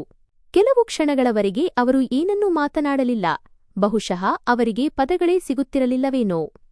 ನಂತರ ಅವರು ಬಹಳ ಮೆಲ್ಲನೆಯ ಧ್ವನಿಯಲ್ಲಿ ಹೇಳಿದರು, ಮಗಳೇ, ನಿನ್ನ ಮದುವೆ ನಿನ್ನ ಚಿಕ್ಕಪ್ಪನ ಮಗನ ಜೊತೆ ನಿಶ್ಚಯವಾಗಿದೆ ಮತ್ತು ನಾಳೆಯೇ ನಿಮ್ಮಿಬ್ಬರ ಮದುವೆ ನಡೆಯಲಿದೆ. ಅವರ ಈ ಮಾತನ್ನು ಕೇಳಿದ ತಕ್ಷಣ ನನ್ನ ಕಿವಿಯಲ್ಲಿ ಯಾವುದೋ ಜೋರಾದ ಶಬ್ದ ಮೊಳಗಿದಂತಾಯಿತು ಮತ್ತು ಎಲ್ಲವೂ ಸ್ತಬ್ಧವಾದಂತಾಯಿತು. ನನ್ನ ಹೃದಯ ಜೋರಾಗಿ ಬಡಿಯಲು ಶುರುಮಾಡಿತು ಮತ್ತು ನಾನು ತಟ್ಟನೆ ಎದ್ದು ನಿಂತೆ. ನಾನು ನಡುಗುತ್ತಿರುವ ಧ್ವನಿಯಲ್ಲಿ ಕೇಳಿದೆ, ನಾನು ಒಬ್ಬ ಮನುಷ್ಯಳಲ್ಲವೇ? ನನ್ನದೇ ಆದ ಯಾವುದೇ ಇಷ್ಟಕಷ್ಟಗಳಿಲ್ಲವೇ? ನೀವು ನನ್ನನ್ನು ಯಾವುದೋ ಪ್ರಾಣಿಯಂತೆ ಭಾವಿಸಿದ್ದೀರಾ? ಎಲ್ಲಿ ಬೇಕೋ ಅಲ್ಲಿ ಕಟ್ಟಿಹಾಕಲು? ಒಂದು ಬಾರಿಯೂ ನನ್ನನ್ನು ಕೇಳುವುದು ನಿಮಗೆ ಅಗತ್ಯವೆಂದು ಅನ್ನಿಸಲಿಲ್ಲವೇ? ನನ್ನ ಧ್ವನಿ ನಡುಗುತ್ತಿತ್ತು, ಗಂಟಲು ತುಂಬಿ ಬಂದಿತ್ತು ಮತ್ತು ಕಣ್ಣೀರು ತಂತಾನೇ ಹರಿಯತೊಡಗಿತು. ಚಿಕ್ಕಮ್ಮ ಕೂಡ ನನ್ನನ್ನು ನೋಡಿ ಅಳಲಾರಂಭಿಸಿದರು. ಅವರು ನನ್ನ ಕೈ ಹಿಡಿದು ಹೇಳಿದರು, ಮಗಳೇ, ನಾನು ನಿನ್ನ ಸ್ಥಿತಿಯನ್ನು ಅರ್ಥಮಾಡಿಕೊಳ್ಳುತ್ತೇನೆ. ಆದರೆ ಈ ಜಗತ್ತಿನಲ್ಲಿ ಹೆಣ್ಣಿಗೆ ಯಾವುದೇ ಇಷ್ಟಕಷ್ಟಗಳಿರುವುದಿಲ್ಲ ಎಂಬುದು ಕಹಿ ಸತ್ಯ. ಅದರಲ್ಲೂ ವಿಶೇಷವಾಗಿ ಒಬ್ಬಂಟಿಯಾಗಿರುವ ಮತ್ತು ಯಾವುದೇ ಆಸರೆ ಇಲ್ಲದ ಹೆಣ್ಣಿಗೆ. ಜನರು ಅವಳಿಗಾಗಿ ತಾವೇ ನಿರ್ಧಾರಗಳನ್ನು ತೆಗೆದುಕೊಳ್ಳುತ್ತಾರೆ ಮತ್ತು ಅವಳು ಅದನ್ನು ಒಪ್ಪಿಕೊಳ್ಳಲೇಬೇಕಾಗುತ್ತದೆ. ಅವರ ಮಾತನ್ನು ಕೇಳಿ ನನ್ನ ಹೃದಯ ಇನ್ನೂ ಹೆಚ್ಚು ಒಡೆದು ಹೋಯಿತು, ಏಕೆಂದರೆ ಅವರು ತಪ್ಪು ಹೇಳುತ್ತಿಲ್ಲ ಎಂದು ನನಗೆ ತಿಳಿದಿತ್ತು. ಇದು ಸತ್ಯವಾಗಿತ್ತು. ಬಹಳ ಕಹಿ ಸತ್ಯ. ನಾನು ಬಯಸಿದರೂ ಇದನ್ನು ಬದಲಾಯಿಸಲು ಸಾಧ್ಯವಿರಲಿಲ್ಲ. ನಾನು ಅಲ್ಲೇ ಕುಳಿತು ಜೋರಾಗಿ ಅಳತೊಡಗಿದೆ. ನನ್ನ ಜೀವನ ಇನ್ನು ಮುಂದೆ ನನ್ನದಲ್ಲ ಎಂದು ನನಗೆ ಅನ್ನಿಸುತ್ತಿತ್ತು. ಆ ರಾತ್ರಿ ನನಗೆ ಪ್ರತಿಯೊಂದು ಕ್ಷಣವನ್ನು ಕಳೆಯುವುದು ಕಷ್ಟವಾಗಿತ್ತು. ನಾನು ಹಾಸಿಗೆಯ ಮೇಲೆ ಮಲಗಿದ್ದೆ, ಆದರೆ ನಿದ್ರೆ ನನ್ನ ಕಣ್ಣುಗಳಿಂದ ಮೈಲುಗಳಷ್ಟು ದೂರವಿತ್ತು. ಪ್ರತಿ ಬಾರಿ ನಾನು ಕಣ್ಣು ಮುಚ್ಚಿದಾಗಲೂ ನನಗೆ ನನ್ನ ತಾಯಿ, ತಂದೆ ಮತ್ತು ತಮ್ಮನ ಮುಖ ಕಾಣಿಸುತ್ತಿತ್ತು ಮತ್ತು ಇದ್ದಕ್ಕಿದ್ದಂತೆ ನಾನು ಸಂಪೂರ್ಣವಾಗಿ ಒಬ್ಬಂಟಿ ಎಂಬುದು ನೆನಪಾಗುತ್ತಿತ್ತು. ನನ್ನ ತಂದೆ ತಾಯಿ ಇದ್ದಿದ್ದರೆ ಇದೆಲ್ಲವನ್ನೂ ನಡೆಯಲು ಬಿಡುತ್ತಿದ್ದರೆ ಎಂದು ನಾನು ಪದೇ ಪದೇ ಯೋಚಿಸುತ್ತಿದ್ದೆ. ಅವರು ನನ್ನನ್ನು ಹೀಗೆ ಯಾರೊಂದಿಗಾದರೂ ಕಳುಹಿಸಿಕೊಡುತ್ತಿದ್ದರೆ? ಬಹುಶಃ ಇಲ್ಲ. ಆದರೆ ಈಗ ನನಗಾಗಿ ನಿಲ್ಲುವವರು ಯಾರೂ ಇರಲಿಲ್ಲ. ರಾತ್ರಿಯಿಡೀ ನಾನು ಒಮ್ಮೆ ಅಳುತ್ತಿದ್ದೆ, ಒಮ್ಮೆ ಚಾವಣಿಯನ್ನು ನೋಡುತ್ತಿದ್ದೆ ಮತ್ತು ಒಮ್ಮೆ ನನಗೆ ನಾನೇ ಪ್ರಶ್ನೆಗಳನ್ನು ಕೇಳಿಕೊಳ್ಳುತ್ತಿದ್ದೆ. ಆದರೆ ಯಾವುದೇ ಪ್ರಶ್ನೆಗೂ ಉತ್ತರವಿರಲಿಲ್ಲ. ಬೆಳಗಾಗುತ್ತಿದ್ದಂತೆ ನನ್ನ ಜೀವನದ ಒಂದು ಹೊಸ ಮತ್ತು ಭಾರವಾದ ದಿನ ಆರಂಭವಾಯಿತು. ಚಿಕ್ಕಮ್ಮ ಖಾಲ ನನ್ನ ಬಳಿ ಬಂದರೂ ಅವರ ಕೈಯಲ್ಲಿ ಕೆಂಪು ಬಣ್ಣದ ಹಳೆಯ ಮದುವೆಯ ಉಡುಪೊಂದಿತ್ತು. ಅವರು ಅದನ್ನು ನನ್ನ ಮುಂದೆ ಇಟ್ಟು ಹೇಳಿದರು, ಮಗಳೇ, ಇದನ್ನು ಧರಿಸಿಕೋ ಮತ್ತು ಸಿದ್ಧವಾಗು. ಮಧ್ಯಾಹ್ನದ ಹೊತ್ತಿಗೆ ವರನ ಕಡೆಯವರು ಬರಾತ್ ಬರುತ್ತಾರೆ. ಅವರ ಧ್ವನಿಯಲ್ಲಿ ಅಸಹಾಯಕತೆ ಇತ್ತು ಮತ್ತು ಕಣ್ಣುಗಳಲ್ಲಿ ನೋವು. ನಾನು ಏನನ್ನೂ ಹೇಳದೆ ಆ ಬಟ್ಟೆಗಳನ್ನು ತೆಗೆದುಕೊಂಡೆ ಮತ್ತು ಮೌನವಾಗಿ ಕುಳಿತಿದ್ದೆ. ನಾನು ಬದುಕಿರುವ ಮನುಷ್ಯಳಲ್ಲ, ಬದಲಾಗಿ ಜೀವವೇ ಇಲ್ಲದ ಒಂದು ದೇಹ ಎಂದು ನನಗೆ ಅನ್ನಿಸುತ್ತಿತ್ತು. ಸ್ವಲ್ಪ ಸಮಯದ ನಂತರ ಮನೆಯಲ್ಲಿ ಚಟುವಟಿಕೆಗಳು ಶುರುವಾದವು. ಚಿಕ್ಕಮ್ಮ ಇತ್ತ ಅತ್ತ ಓಡಾಡುತ್ತಿದ್ದರು, ಏನೋ ಸಿದ್ಧತೆಗಳನ್ನು ಮಾಡುತ್ತಿದ್ದರು. ಆದರೆ ಆ ಮನೆಯಲ್ಲಿ ಯಾವುದೇ ಸಂತೋಷವಿರಲಿಲ್ಲ, ಯಾವುದೇ ನಗು ಇರಲಿಲ್ಲ. ಗಾಳಿಯಲ್ಲಿ ಕೇವಲ ಒಂದು ವಿಚಿತ್ರವಾದ ಹೊರೆ ಇತ್ತು. ನಾನು ನಿಧಾನವಾಗಿ ಸಿದ್ಧವಾದೆ ಮತ್ತು ಅಲ್ಲೇ ಕುಳಿತಿದ್ದೆ. ಅಷ್ಟರಲ್ಲಿ ಚಿಕ್ಕಮ್ಮ ಕೂಡ ನನ್ನ ಬಳಿ ಬಂದು ಕೇಳಿದರು, ಮಾಹಿ, ನೀನು ಸಿದ್ಧವಾದೀಯಾ? ನಾನು ಅವರ ಕಡೆಗೆ ನೋಡಿ ಬಹಳ ಮೆಲ್ಲನೆಯ ಧ್ವನಿಯಲ್ಲಿ ಹೇಳಿದೆ, ನಾನು ಯಾವಾಗಲೋ ಸಿದ್ಧವಾಗಿದ್ದೇನೆ. ಒಂದು ಹೆಣಕ್ಕೆ ಕಫನ್ ಶವದ ಬಟ್ಟೆ ತೊಡಿಸಲು ಎಷ್ಟು ಸಮಯ ಬೇಕು? ನನ್ನ ಈ ಮಾತನ್ನು ಕೇಳಿ ಚಿಕ್ಕಮ್ಮನ ಹೃದಯ ಒಡೆಯಿತು. ಅವರ ಕಣ್ಣುಗಳಿಂದ ಕಣ್ಣೀರು ಹರಿಯಲಾರಂಭಿಸಿತು. ಆದರೆ ಅವರು ಏನನ್ನೂ ಹೇಳಲಿಲ್ಲ. ಕೇವಲ ನನ್ನ ತಲೆ ಸವರಿದರು ಮತ್ತು ಹೊರಗೆ ಹೋದರು. ಸ್ವಲ್ಪ ಸಮಯದ ನಂತರ ಮದುವೆಯ ವಿಧಿವಿಧಾನಗಳು ಆರಂಭವಾದವು. ಎಲ್ಲವೂ ಬಹಳ ಬೇಗನೆ ನಡೆಯಿತು. ತಮಟೆಯೂ ಇಲ್ಲ, ಗದ್ದಲವೂ ಇಲ್ಲ, ಕೇವಲ ಕೆಲವು ಜನರು ಮತ್ತು ಕೆಲವು ಮಾತುಗಳು, ಹಾಗೂ ನನ್ನ ಜೀವನವೇ ಬದಲಾಯಿತು. ನಾನು ಯಾವಾಗ ಒಬ್ಬ ಮಗಳಿಂದ ಯಾರದೋ ಹೆಂಡತಿಯಾದೆ ಎಂದು ನನಗೆ ತಿಳಿಯಲೇ ಇಲ್ಲ. ಮದುವೆಯ ನಂತರ ನಾನು ಚಿಕ್ಕಪ್ಪ ಮತ್ತು ಅವರ ಮಗನ ಜೊತೆ ನಗರಕ್ಕೆ ಹೋದೆ. ಅವರ ಮನೆ ಬಹಳ ದೊಡ್ಡದಾಗಿತ್ತು. ನನ್ನ ಹಳ್ಳಿಯ ಮನೆಗಿಂತ ಬಹಳ ವಿಭಿನ್ನವಾಗಿತ್ತು. ಆದರೆ ಆ ದೊಡ್ಡ ಮನೆಯಲ್ಲಿ ನನಗೆ ಯಾವುದೇ ಆಶ್ರಯದ ಮೂಲೆಯೂ ಕಾಣಿಸುತ್ತಿರಲಿಲ್ಲ. ನಾನು ಒಳಗೆ ಹೋದ ತಕ್ಷಣ ನನ್ನ ಹೃದಯ ಜೋರಾಗಿ ಬಡಿಯುತ್ತಿತ್ತು. ನಾನು ಹೆದರಿದ್ದೆ ಮತ್ತು ಒಂಟಿಯಾಗಿದ್ದೆ. ಅಷ್ಟರಲ್ಲಿ ಇದ್ದಕ್ಕಿದ್ದಂತೆ ಎಲ್ಲವೂ ಬದಲಾಯಿತು. ಚಿಕ್ಕಪ್ಪನ ಮಗ ಒಳಗೆ ಹೋದನು ಮತ್ತು ಕೆಲವೇ ಕ್ಷಣಗಳಲ್ಲಿ ಒಂದು ಬ್ಯಾಗ್ ಹಿಡಿದು ಹೊರಗೆ ಬಂದನು. ಅವನ ಮುಖದಲ್ಲಿ ಕೋಪ ಸ್ಪಷ್ಟವಾಗಿ ಕಾಣಿಸುತ್ತಿತ್ತು. ಅವನು ಜೋರಾಗಿ ಹೇಳಿದನು, ನಾನು ಈ ಮನೆಯನ್ನು ಬಿಟ್ಟು ಹೋಗುತ್ತಿದ್ದೇನೆ ಮತ್ತು ಇನ್ನು ಮುಂದೆ ಎಂದಿಗೂ ಹಿಂತಿರುಗಿ ಬರುವುದಿಲ್ಲ. ಇದನ್ನು ಕೇಳಿ ಎಲ್ಲರೂ ದಂಗಾಗಿ ಹೋದರು. ಚಿಕ್ಕಮ್ಮ ಚಾಚಿ ಅಳುತ್ತಾ ಅವನ ಹತ್ತಿರ ಹೋಗಿ ಹೇಳಿದರು, ಮಗನೇ, ಇದೇನು ಹೇಳುತ್ತಿದ್ದೀಯಾ? ನಿನ್ನ ಮದುವೆ ಈಗಷ್ಟೇ ನಡೆದಿದೆ. ನಿನ್ನ ಹೆಂಡತಿಯನ್ನು ಒಂಟಿಯಾಗಿ ಬಿಟ್ಟು ನೀನು ಎಲ್ಲಿಗೆ ಹೋಗುತ್ತೀಯಾ? ಇದು ನಿನ್ನ ಮನೆ. ಆದರೆ ಅವನು ಕೋಪದಿಂದ ಹೇಳಿದನು, ನಾನು ಮೊದಲೇ ಹೇಳಿದ್ದೆ, ಒಂದು ವೇಳೆ ನೀವು ನನ್ನ ಮದುವೆಯನ್ನು ಬಲವಂತವಾಗಿ ಮಾಡಿಸಿದರೆ ನಾನು ಈ ಮನೆಯಲ್ಲಿ ಇರುವುದಿಲ್ಲ ಎಂದು. ನೀವು ಈ ಮದುವೆಯನ್ನು ಕೇವಲ ಆಸ್ತಿಗಾಗಿ ಮಾಡಿಸಿದ್ದೀರಿ. ಈಗ ನಿಮಗೆ ಎಲ್ಲವೂ ಸಿಕ್ಕಿದೆ, ನೀವು ಖುಷಿಯಾಗಿರಿ. ನಾನು ಇಲ್ಲಿ ಇರಲು ಸಾಧ್ಯವಿಲ್ಲ. ಅವನ ಧ್ವನಿಯಲ್ಲಿ ನೋವೂ ಇತ್ತು ಮತ್ತು ಕೋಪವೂ ಇತ್ತು. ಚಿಕ್ಕಮ್ಮ ಅವನನ್ನು ತಡೆಯಲು ಪ್ರಯತ್ನಿಸುತ್ತಲೇ ಇದ್ದರೂ ಅವನ ಕೈ ಹಿಡಿದುಕೊಳ್ಳುತ್ತಿದ್ದರು. ಆದರೆ ಅವನು ಯಾರ ಮಾತನ್ನೂ ಕೇಳಲಿಲ್ಲ. ನಾನು ಬಾಗಿಲಿನ ಬಳಿ ನಿಂತು ಎಲ್ಲವನ್ನೂ ನೋಡುತ್ತಿದ್ದೆ. ನನ್ನ ಕಣ್ಣುಗಳಿಂದ ಕಣ್ಣೀರು ಹರಿಯುತ್ತಿತ್ತು. ಆದರೆ ನನಗೆ ಶಬ್ದ ಮಾಡಲು ಸಾಧ್ಯವಾಗುತ್ತಿರಲಿಲ್ಲ. ನನ್ನ ಜೀವನ ಮತ್ತೆ ಒಡೆದು ಹೋಗುತ್ತಿದೆ ಎಂದು ನನಗೆ ಅನ್ನಿಸುತ್ತಿತ್ತು. ಇನ್ನು ನಾನು ಈ ಸಂಬಂಧವನ್ನು ಅರ್ಥಮಾಡಿಕೊಳ್ಳಲೂ ಇಲ್ಲ. ಅಷ್ಟರಲ್ಲೇ ಈ ಸಂಬಂಧ ಮುರಿದು ಬೀಳುವ ಹಂತಕ್ಕೆ ತಲುಪಿತ್ತು. ನನ್ನೊಳಗೆ ಒಂದು ಶೂನ್ಯತೆ ಇತ್ತು, ಒಂದು ಭಯವಿತ್ತು ಮತ್ತು ಒಂದು ಪ್ರಶ್ನೆಯಿತ್ತು, ಈಗ ಏನಾಗಲಿದೆ? ನಾನು ಎಲ್ಲಿಗೆ ಹೋಗಲಿ? ಯಾರು ನನ್ನನ್ನು ಒಪ್ಪಿಕೊಳ್ಳುತ್ತಾರೆ? ನಾನು ಅಲ್ಲೇ ನಿಂತು ನೋಡುತ್ತಲೇ ಇದ್ದೆ, ಏಕೆಂದರೆ ಈಗ ನನ್ನ ಬಳಿ ಅಳುವುದನ್ನು ಬಿಟ್ಟು ಬೇರೇನೂ ಉಳಿದಿರಲಿಲ್ಲ ಮತ್ತು ನನ್ನ ಜೀವನ ಅಷ್ಟು ಸುಲಭವಾಗಿರುವುದಿಲ್ಲ ಎಂಬುದು ನನಗೆ ಸ್ಪಷ್ಟವಾಗಿ ಅರ್ಥವಾಗಿತ್ತು. ಬದಲಾಗಿ ಪ್ರತಿ ಹೆಜ್ಜೆಯಲ್ಲೂ ನಾನು ಒಂದು ಹೊಸ ಪರೀಕ್ಷೆಯನ್ನು ಎದುರಿಸಬೇಕಾಗುತ್ತದೆ ಮತ್ತು ನನ್ನನ್ನು ನಾನೇ ನಿಭಾಯಿಸಿಕೊಳ್ಳಬೇಕಾಗುತ್ತದೆ, ಏಕೆಂದರೆ ಈಗ ನನ್ನನ್ನು ರಕ್ಷಿಸಲು ಅಥವಾ ನನಗಾಗಿ ಹೋರಾಡಲು ಯಾರೂ ಇರಲಿಲ್ಲ. ನಾನು ಕೇವಲ ಒಬ್ಬಂಟಿಯಾಗಿದ್ದೆ ಮತ್ತು ಇದೇ ನನ್ನ ಬದುಕಿನ ಅತಿದೊಡ್ಡ ಸತ್ಯವಾಗಿತ್ತು. ಅವನು ಮನೆಯನ್ನು ಬಿಟ್ಟು ಹೋಗಿದ್ದನು ಮತ್ತು ಅವನು ಹೋದ ತಕ್ಷಣ ಆ ದೊಡ್ಡ ಮನೆಯ ವಾತಾವರಣ ಸಂಪೂರ್ಣ ಬದಲಾಗಿತ್ತು. ಸ್ವಲ್ಪ ಸಮಯದ ಹಿಂದಿನವರೆಗೆ ಎಲ್ಲಿ ಜನರು ಇತ್ತ ಅತ್ತ ಓಡಾಡುತ್ತಿದ್ದರೋ ಈಗ ಅಲ್ಲಿ ವಿಚಿತ್ರವಾದ ಮೌನ ಮತ್ತು ಭಾರವಾದ ವಾತಾವರಣ ಆವರಿಸಿತ್ತು. ಆದರೆ ಆ ಮೌನದ ನಡುವೆಯೂ ಚಿಕ್ಕಮ್ಮ ಅಳುವ ಧ್ವನಿ ಮೊಳಗುತ್ತಿತ್ತು. ಅವರು ಜೋರಾಗಿ ಅಳುತ್ತಿದ್ದರು ಮತ್ತು ಪದೇ ಪದೇ ನನ್ನನ್ನು ಶಪಿಸುತ್ತಿದ್ದರು. ನಾನು ಬಾಗಿಲಿನ ಹತ್ತಿರ ನಿಂತು ಎಲ್ಲವನ್ನೂ ನೋಡುತ್ತಿದ್ದೆ. ನನ್ನ ಕಾಲುಗಳು ನೆಲಕ್ಕೆ ಅಂಟಿಕೊಂಡಂತಿದ್ದವು. ನಾನು ಬಯಸಿದರೂ ಅಲ್ಲಾಡಲು ಸಾಧ್ಯವಾಗುತ್ತಿರಲಿಲ್ಲ. ಅವರ ಪ್ರತಿಯೊಂದು ಮಾತು ನನ್ನ ಹೃದಯಕ್ಕೆ ಚುಚ್ಚುತ್ತಿತ್ತು. ಇವಳು ಈ ಮನೆಗೆ ಬರದೇ ಇದ್ದಿದ್ದರೆ ನನ್ನ ಮಗ ಎಲ್ಲಿಗೂ ಹೋಗುತ್ತಿರಲಿಲ್ಲ. ನಾನು ಇದೆಲ್ಲವನ್ನೂ ಕೇಳಿಸಿಕೊಳ್ಳುತ್ತಿದ್ದೆ ಮತ್ತು ನನ್ನೊಳಗೆ ಒಂದೇ ಒಂದು ಪ್ರಶ್ನೆ ಓಡುತ್ತಿತ್ತು, ಇದರಲ್ಲಿ ನನ್ನ ತಪ್ಪೇನಿದೆ? ಆದರೆ ಮಾತನಾಡುವ ಧೈರ್ಯ ನನ್ನಲ್ಲಿರಲಿಲ್ಲ. ನಾನು ಕೇವಲ ಮೌನವಾಗಿ ನಿಂತಿದ್ದೆ. ಸ್ವಲ್ಪ ಸಮಯದ ನಂತರ ಚಿಕ್ಕಪ್ಪ ಚಿಕ್ಕಮ್ಮನನ್ನು ಚಾಚಿ ಹಿಡಿದು ಹೇಳಿದರು, ಇನ್ನು ಸಾಕು ಮಾಡು. ಈಗ ಸುಮ್ಮನಾಗು ಮತ್ತು ಕೋಣೆಗೆ ನಡೆ. ನಂತರ ಅವರು ನನ್ನನ್ನು ಒಮ್ಮೆ ನೋಡಿದರು, ಆದರೆ ಏನನ್ನೂ ಹೇಳಲಿಲ್ಲ. ನಾನು ಅವರಿಗೆ ಯಾವುದೇ ಬೆಲೆಯಿಲ್ಲದವಳು ಎನ್ನುವಂತಿತ್ತು. ಅಷ್ಟರಲ್ಲಿ ಚಿಕ್ಕಮ್ಮನ ಇಬ್ಬರು ಹೆಣ್ಣು ಮಕ್ಕಳು ನನ್ನ ಬಳಿ ಬಂದರು. ಅವರು ನನ್ನನ್ನು ಮೇಲಿಂದ ಕೆಳಗಿನವರೆಗೆ ನೋಡಿದರು ಮತ್ತು ಮುಖ ಸೊಟ್ಟಗೆ ಮಾಡಿ ನಗಲಾರಂಭಿಸಿದರು. ಅವರ ಕಣ್ಣುಗಳಲ್ಲಿ ದ್ವೇಷ ಸ್ಪಷ್ಟವಾಗಿ ಕಾಣಿಸುತ್ತಿತ್ತು. ಅವರು ನನ್ನ ಕೈ ಹಿಡಿದು ನನ್ನನ್ನು ಕೋಣೆಯೊಳಗೆ ಕರೆದೊಯ್ದು ಕೂರಿಸಿದರು ಮತ್ತು ಹೊರಗಿನಿಂದ ಬಾಗಿಲು ಹಾಕಿದರು. ನಾನು ಆ ಕೋಣೆಯಲ್ಲಿ ಒಬ್ಬಂಟಿಯಾಗಿ ಉಳಿದಿದ್ದೆ. ಸುತ್ತಲೂ ನಿಶ್ಶಬ್ದವಿತ್ತು ಮತ್ತು ನನ್ನೊಳಗೆ ಚಂಡಮಾರುತ ಎದ್ದಿತ್ತು. ನಾನು ನೆಲದ ಮೇಲೆ ಕುಳಿತು ಜೋರಾಗಿ ಅಳತೊಡಗಿದೆ. ನನ್ನ ಜೀವನದಲ್ಲಿ ಯಾವುದೇ ದಾರಿ ಉಳಿದಿಲ್ಲ ಎಂದು ನನಗೆ ಅನ್ನಿಸುತ್ತಿತ್ತು. ನಾನು ಎಷ್ಟೊಂದು ಅಸಹಾಯಕಳಾಗಿದ್ದೆ ಎಂದರೆ ನನಗಾಗಿ ನಾನೇ ಏನನ್ನೂ ಮಾಡಲು ಸಾಧ್ಯವಿರಲಿಲ್ಲ. ಸಹಾಯ ಕೇಳಲು ನನ್ನವರು ಅಂತ ಯಾರೂ ಇರಲಿಲ್ಲ. ನಾನು ಕೇವಲ ನೆಲದ ಮೇಲೆ ಕುಳಿತು ಅಳುತ್ತಿದ್ದೆ. ಅಷ್ಟರಲ್ಲಿ ಇದ್ದಕ್ಕಿದ್ದಂತೆ ಬಾಗಿಲು ತೆರೆಯಿತು ಮತ್ತು ಹೊರಗಿನ ಸಣ್ಣ ಬೆಳಕು ಒಳಗೆ ಬಂತು. ನಾನು ತಲೆ ಎತ್ತಿ ನೋಡಿದಾಗ ಮುಂದೆ ಚಿಕ್ಕಮ್ಮ ನಿಂತಿದ್ದರು. ಅವರ ಮುಖದಲ್ಲಿ ಕೋಪವಿತ್ತು ಮತ್ತು ಕಣ್ಣುಗಳಲ್ಲಿ ದ್ವೇಷ. ಅವರು ಒಳಗೆ ಬಂದ ತಕ್ಷಣ ನನಗೆ ಚುಚ್ಚುಮಾತುಗಳನ್ನು ತಾಣೆ ಆಡಲು ಶುರುಮಾಡಿದರು. ಅವರು ಹೇಳಿದರು, ಅಪಶಕುನದವಳೇ ಮನಹೂಸ್, ನಿನ್ನ ತಾಯಿ ತಂದೆಯನ್ನೇ ನುಂಗಿಬಿಟ್ಟೆ ಮತ್ತು ಈಗ ನನ್ನ ಮಗನನ್ನು ಕೂಡ ಓಡಿಸಿಬಿಟ್ಟೆ. ಒಂದು ಕ್ಷಣ ನನಗೆ ಅನ್ನಿಸಿತು ಅವರಿಗೆ ಉತ್ತರ ಕೊಡಬೇಕು ಮತ್ತು ಇದರಲ್ಲಿ ನನ್ನ ತಪ್ಪೇನಿದೆ ಎಂದು ಕೇಳಬೇಕು ಎಂದು. ಆದರೆ ಅವರಿಗೆ ಏನಾದರೂ ಹೇಳುವಷ್ಟು ಧೈರ್ಯ ನನ್ನಲ್ಲಿರಲಿಲ್ಲ. ನಾನು ಕೇವಲ ತಲೆ ತಗ್ಗಿಸಿ ಕುಳಿತಿದ್ದೆ ಮತ್ತು ಅವರ ಮಾತುಗಳನ್ನು ಕೇಳಿಸಿಕೊಳ್ಳುತ್ತಿದ್ದೆ. ಅಷ್ಟರಲ್ಲಿ ಹಿಂದಿನಿಂದ ಅವರ ಇಬ್ಬರು ಹೆಣ್ಣು ಮಕ್ಕಳು ಕೂಡ ಒಳಗೆ ಬಂದರು ಮತ್ತು ಅವರು ನನಗೆ ಬೈಯಲು ಶುರುಮಾಡಿದರು. ಒಬ್ಬಳು ಹೇಳಿದಳು, ಈ ಅಪಶಕುನದವಳ ಕಾರಣದಿಂದಲೇ ನಮ್ಮ ಅಣ್ಣ ಮನೆ ಬಿಟ್ಟು ಹೋಗಿದ್ದಾನೆ. ಇನ್ನೊಬ್ಬಳು ಹೇಳಿದಳು, ಅಪ್ಪ ಇವಳ ಮದುವೆಯನ್ನು ನಮ್ಮ ಅಣ್ಣನ ಜೊತೆ ಮಾಡಿಸಿ ಬಹಳ ದೊಡ್ಡ ತಪ್ಪು ಮಾಡಿದ್ದಾರೆ. ಆದರೆ ಈಗ ನಾವು ಇವಳನ್ನು ಈ ಮನೆಯಲ್ಲಿ ನೆಮ್ಮದಿಯಿಂದ ಇರಲು ಬಿಡುವುದಿಲ್ಲ. ಇವಳು ನಮಗೆ ನೀಡಿರುವ ದುಃಖಕ್ಕೆ ನಾವು ಇವಳಿಂದ ಲೆಕ್ಕ ಚುಕ್ತ ಮಾಡುತ್ತೇವೆ.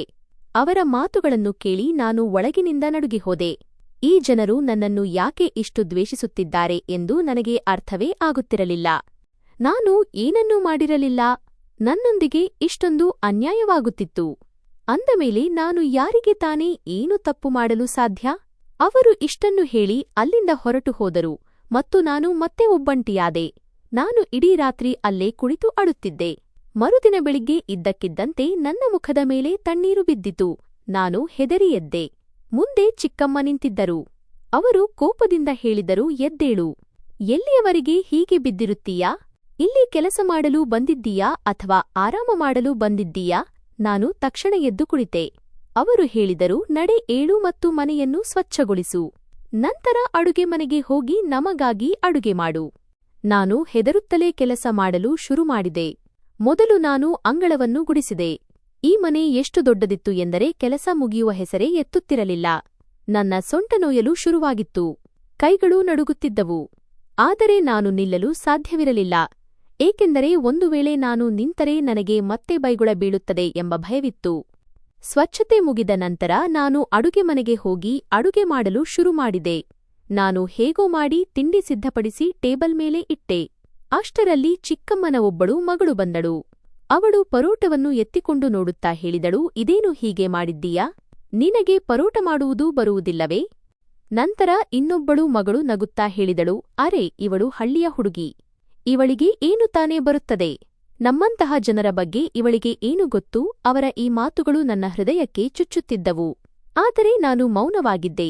ಏಕೆಂದರೆ ಒಂದು ವೇಳೆ ನಾನು ಏನಾದರೂ ಹೇಳಿದರೆ ವಿಷಯ ಇನ್ನೂ ಬೆಳೆಯುತ್ತದೆ ಎಂದು ನನಗೆ ತಿಳಿದಿತ್ತು. ನಿಧಾನವಾಗಿ ಇದೇ ನನ್ನ ಜೀವನವಾಯಿತು. ಬೆಳಿಗ್ಗೆಯಿಂದ ರಾತ್ರಿಯವರೆಗೆ ಕೆಲಸ ಮಾಡುವುದು ಮತ್ತು ಸದಾಕಾಲ ಚುಚ್ಚುಮಾತುಗಳನ್ನು ಕೇಳಿಸಿಕೊಳ್ಳುವುದು. ಮನೆಯ ಎಲ್ಲಾ ಕೆಲಸಗಳನ್ನು ನಾನು ಒಬ್ಬಳೇ ಮಾಡುತ್ತಿದ್ದೆ. ಆದರೆ ಯಾರಿಗೂ ನನ್ನ ನೋವಿನ ಬಗ್ಗೆ ಯಾವುದೇ ವ್ಯತ್ಯಾಸವೂ ಅನಿಸುತ್ತಿರಲಿಲ್ಲ. ಚಿಕ್ಕಪ್ಪ ಇಡೀ ದಿನ ಮನೆಯಿಂದ ಹೊರಗಿರುತ್ತಿದ್ದರು ಮತ್ತು ರಾತ್ರಿ ಬಂದು ತಮ್ಮ ಕೋಣೆಯೊಳಗೆ ಸೇರಿಕೊಳ್ಳುತ್ತಿದ್ದರು. ಕೆಲವೊಮ್ಮೆ ಅವರು ನಾನು ಕೆಲಸ ಮಾಡುತ್ತಿರುವುದನ್ನು ನೋಡುತ್ತಿದ್ದರು, ಆದರೆ ಏನನ್ನೂ ಹೇಳುತ್ತಿರಲಿಲ್ಲ. ಒಂದು ದಿನ ನಾನು ಧೈರ್ಯ ಮಾಡಿ ಅವರ ಹತ್ತಿರ ಹೋಗಿ ಅಳುತ್ತಾ ಕೇಳಿದೆ, ಚಿಕ್ಕಪ್ಪ, ಇದರಲ್ಲಿ ನನ್ನ ತಪ್ಪೇನಿದೆ? ನನಗೆ ಈ ಶಿಕ್ಷೆ ಯಾಕೆ ಸಿಗುತ್ತಿದೆ? ಅವರು ತಣ್ಣನೆಯ ಧ್ವನಿಯಲ್ಲಿ ಹೇಳಿದರು, ನಿನ್ನ ಚಿಕ್ಕಮ್ಮ ಬಹಳ ದುಃಖದಲ್ಲಿದ್ದಾಳೆ. ಅವಳ ಮಗ ಮನೆ ಬಿಟ್ಟು ಹೋಗಿದ್ದಾನೆ.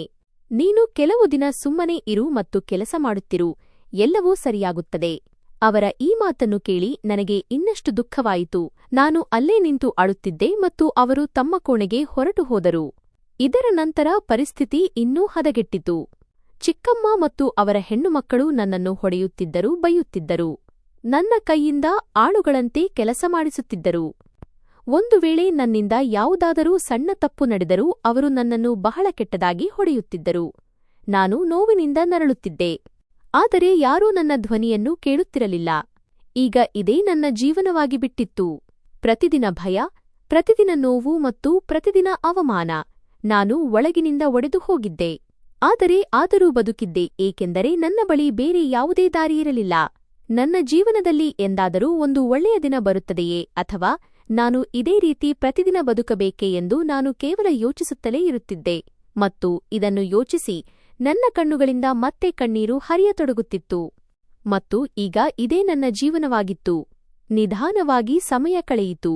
ಮೊದಲು ದಿನಗಳು ವಾರಗಳಾಗಿ ಬದಲಾದವು, ನಂತರ ವಾರಗಳು ತಿಂಗಳುಗಳಾಗಿ ಮತ್ತು ನೋಡುತ್ತಲೇ ತಿಂಗಳುಗಳು ವರ್ಷಗಳಾಗಿ ಬದಲಾದವು, ಮತ್ತು ಹೀಗೆಯೇ 2 ವರ್ಷಗಳು ಕಳೆದು ಹೋದವು. ನಾನು ಇಷ್ಟು ಸಮಯದಿಂದ ಈ ನೋವಿನೊಂದಿಗೆ ಬದುಕುತ್ತಿದ್ದೇನೆ ಎಂದು ನನಗೆ ನಂಬಲಾಗುತ್ತಿರಲಿಲ್ಲ.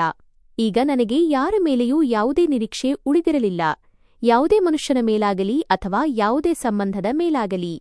ಇದೇ ನನ್ನ ಹಣೆಬರಹ ಎಂದು ನಾನು ಒಪ್ಪಿಕೊಂಡಂತಿದ್ದೆ. ಇದೇ ಮನೆಯಲ್ಲಿ ಕೆಲಸ ಮಾಡಬೇಕು, ಎಲ್ಲರ ಮಾತುಗಳನ್ನು ಕೇಳಿಸಿಕೊಳ್ಳಬೇಕು ಮತ್ತು ಪ್ರತಿಯೊಂದು ತಪ್ಪಿಗೂ ಏಟು ತಿನ್ನಬೇಕು.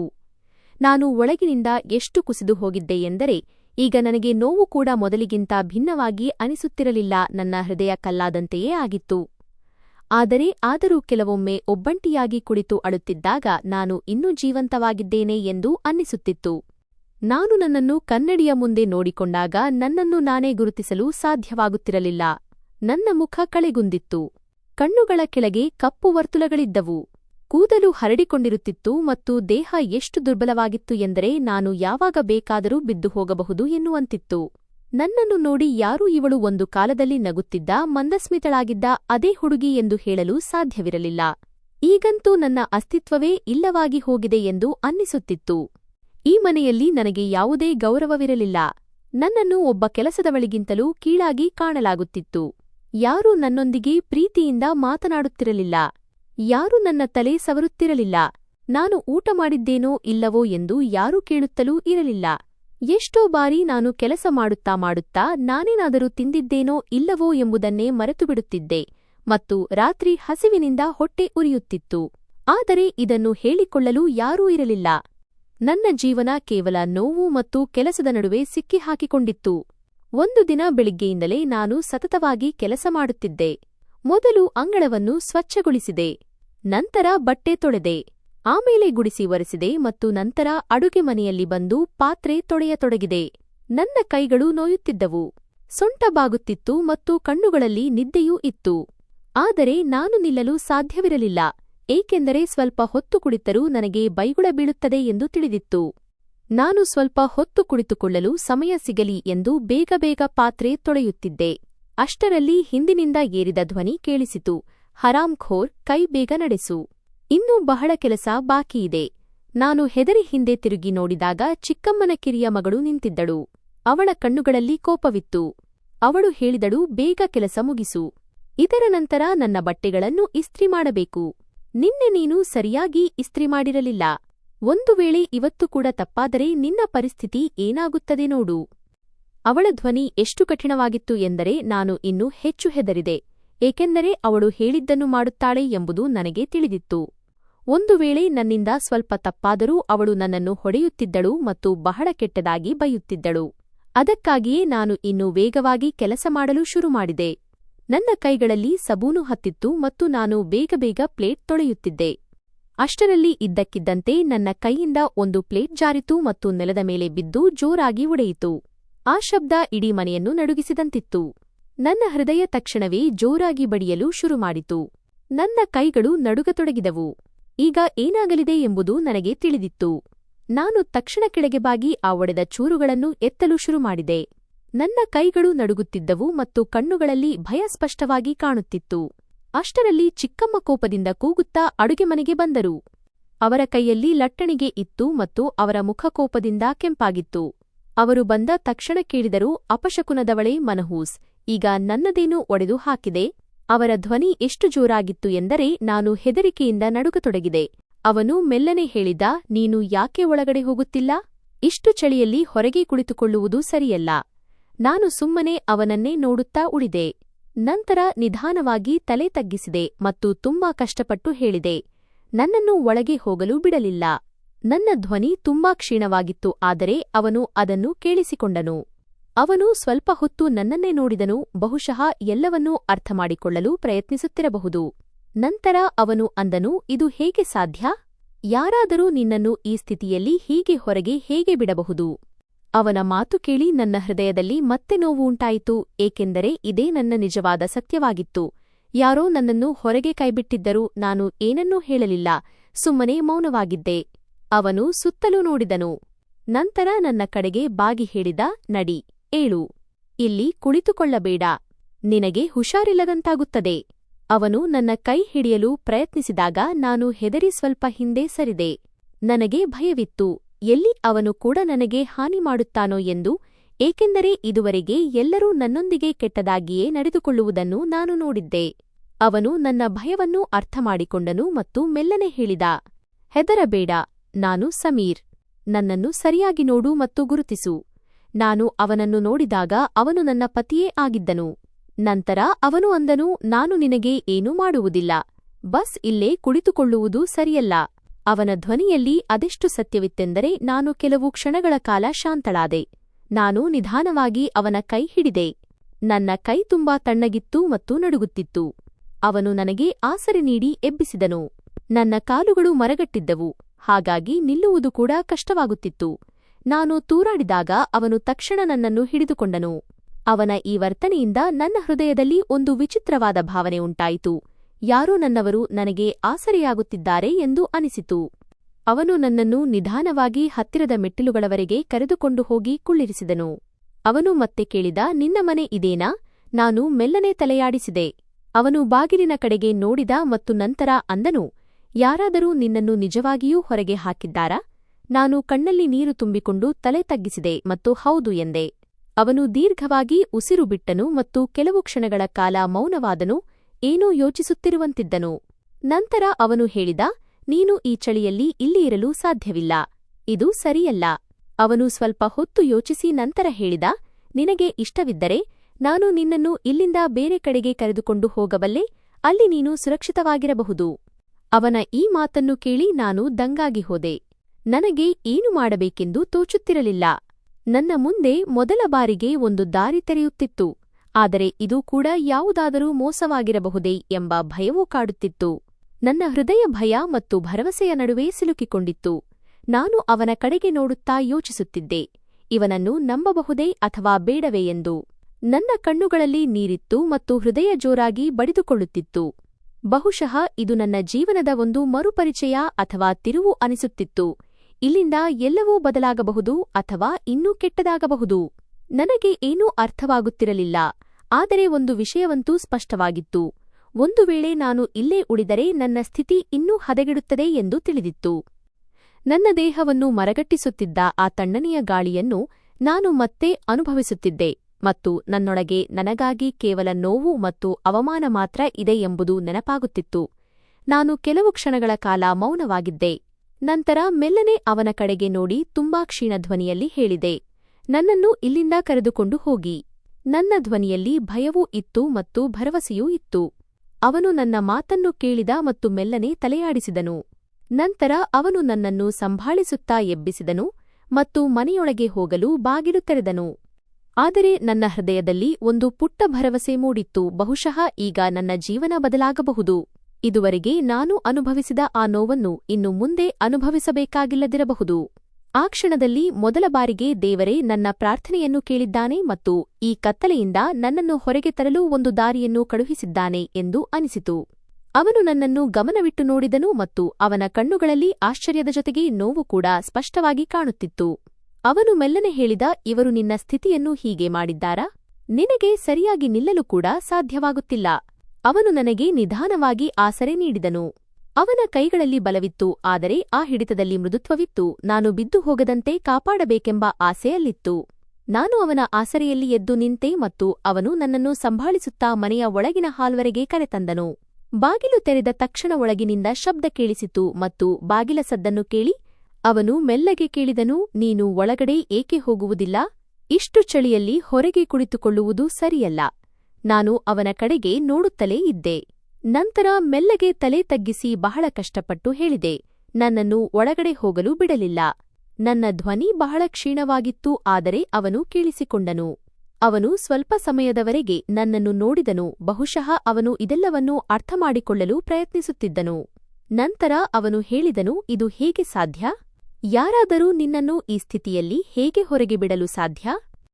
ಅವನ ಮಾತನ್ನು ಕೇಳಿ ನನ್ನ ಹೃದಯದಲ್ಲಿ ಮತ್ತೆ ನೋವು ಉಂಟಾಯಿತು, ಏಕೆಂದರೆ ಯಾರೋ ನನ್ನನ್ನು ಹೊರಗೆ ಬಿಟ್ಟಿದ್ದಾರೆ ಎಂಬುದೇ ನನ್ನ ಬದುಕಿನ ಸತ್ಯವಾಗಿತ್ತು.